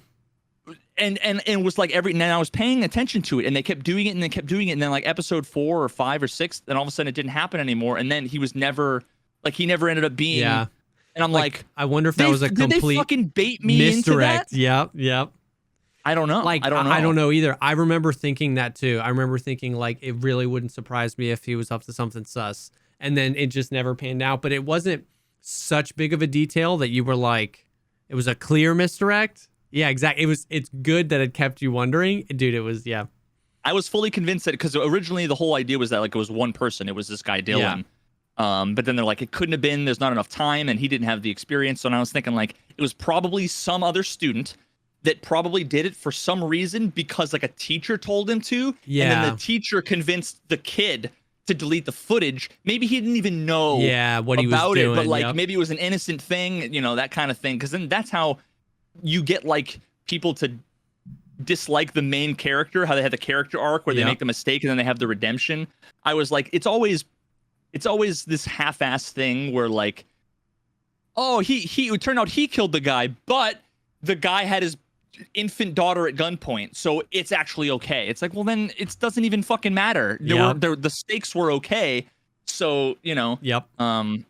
So I thought they were gonna go that route, and they didn't. They just went fucking so over and fuck it. So you guys should watch it. It's called American Vandal. American Vandal. Both seasons are worth watching. It's super good. There's just a lot of. It's not immature like poo poo pee pee type of jokes, but it's all about drawing dicks and poop, but it's not in the same way that like I tend to avoid stuff that's like needless and fart jokes. Like it does not, you know, it just kind of gets old. I used to like that when I was like 14 and kind of got over that. What makes it so good is it's truly unique. Like in a world where every TV show is like, you can so easily call it the X of X. It's, you know, the Game of Thrones of modern times. This is the Dark Souls of this. Like, how do you explain American Vandal?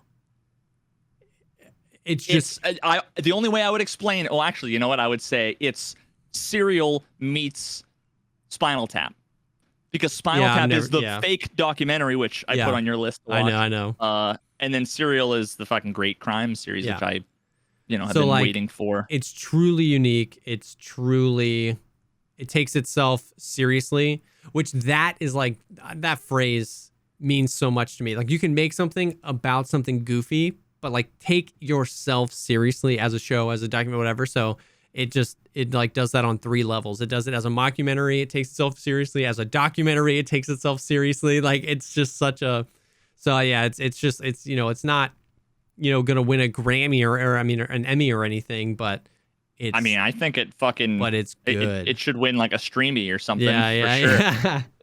It's the best Netflix series I've watched this year. I'll say that. It's really good. But yeah. I started I'm gonna go watch. You did? Yeah. So I'm not very far. I'm like 4 or 5 episodes in. I'm basically just now to the turn of like the second crime and I need to watch it. I need to watch it all over again to get back up to speed because it's been a while. Yeah. But it okay, definitely. so I got a few episodes in and I was like, whoa, this is gonna be a ride. So I'm still like getting introduced into it. But yeah, I'll watch a few more, and next week maybe we can dive into that a little bit. Because it gets so buck wild. Okay, I'm gonna catch up with Making a Murderer too. I'm gonna watch that and the fucking Magic the Gathering. Oh yeah, I'm gonna watch that for sure. We'll talk about that next week. Sure. But guys, please like more of those videos or those messages. Like, that's cool. Like, I think it's awesome to be able to see and learn and see things from your guys' perspective, and just like, there's so much content out there that we're never going to find it all. Like, this is, you know, Risk 6 Studies is probably going to be both of our new favorite YouTube channels for like the next few weeks. So we love stuff like that. So, you know, the link will be in the show notes for where you can leave those messages, and we won't be able to get to all of them on stream, but we'll listen to all of them. So thanks for hanging out. This was a longer one and not really Tarkov related, but this is kind of always what we wanted this to be. When there's Tarkov stuff to talk about, we'll talk about that because we're both super into that. But like, it's cool to be able to just talk about the Poggers things in life, the series, the music, the videos that, you know, get us going and stuff like that. So thanks for hanging. This is a weekly show, so we'll have this. I was good this week. We'll have this up on the YouTube and Spotify early next week, and then we'll be back next week for another episode. So thank you guys for hanging with us, everybody that was live, and yeah, we'll see y'all on the next one. Peace.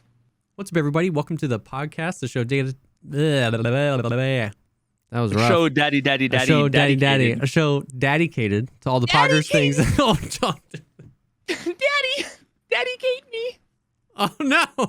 Okay, we probably could have used it until I moaned. Until I moaned, "Daddy."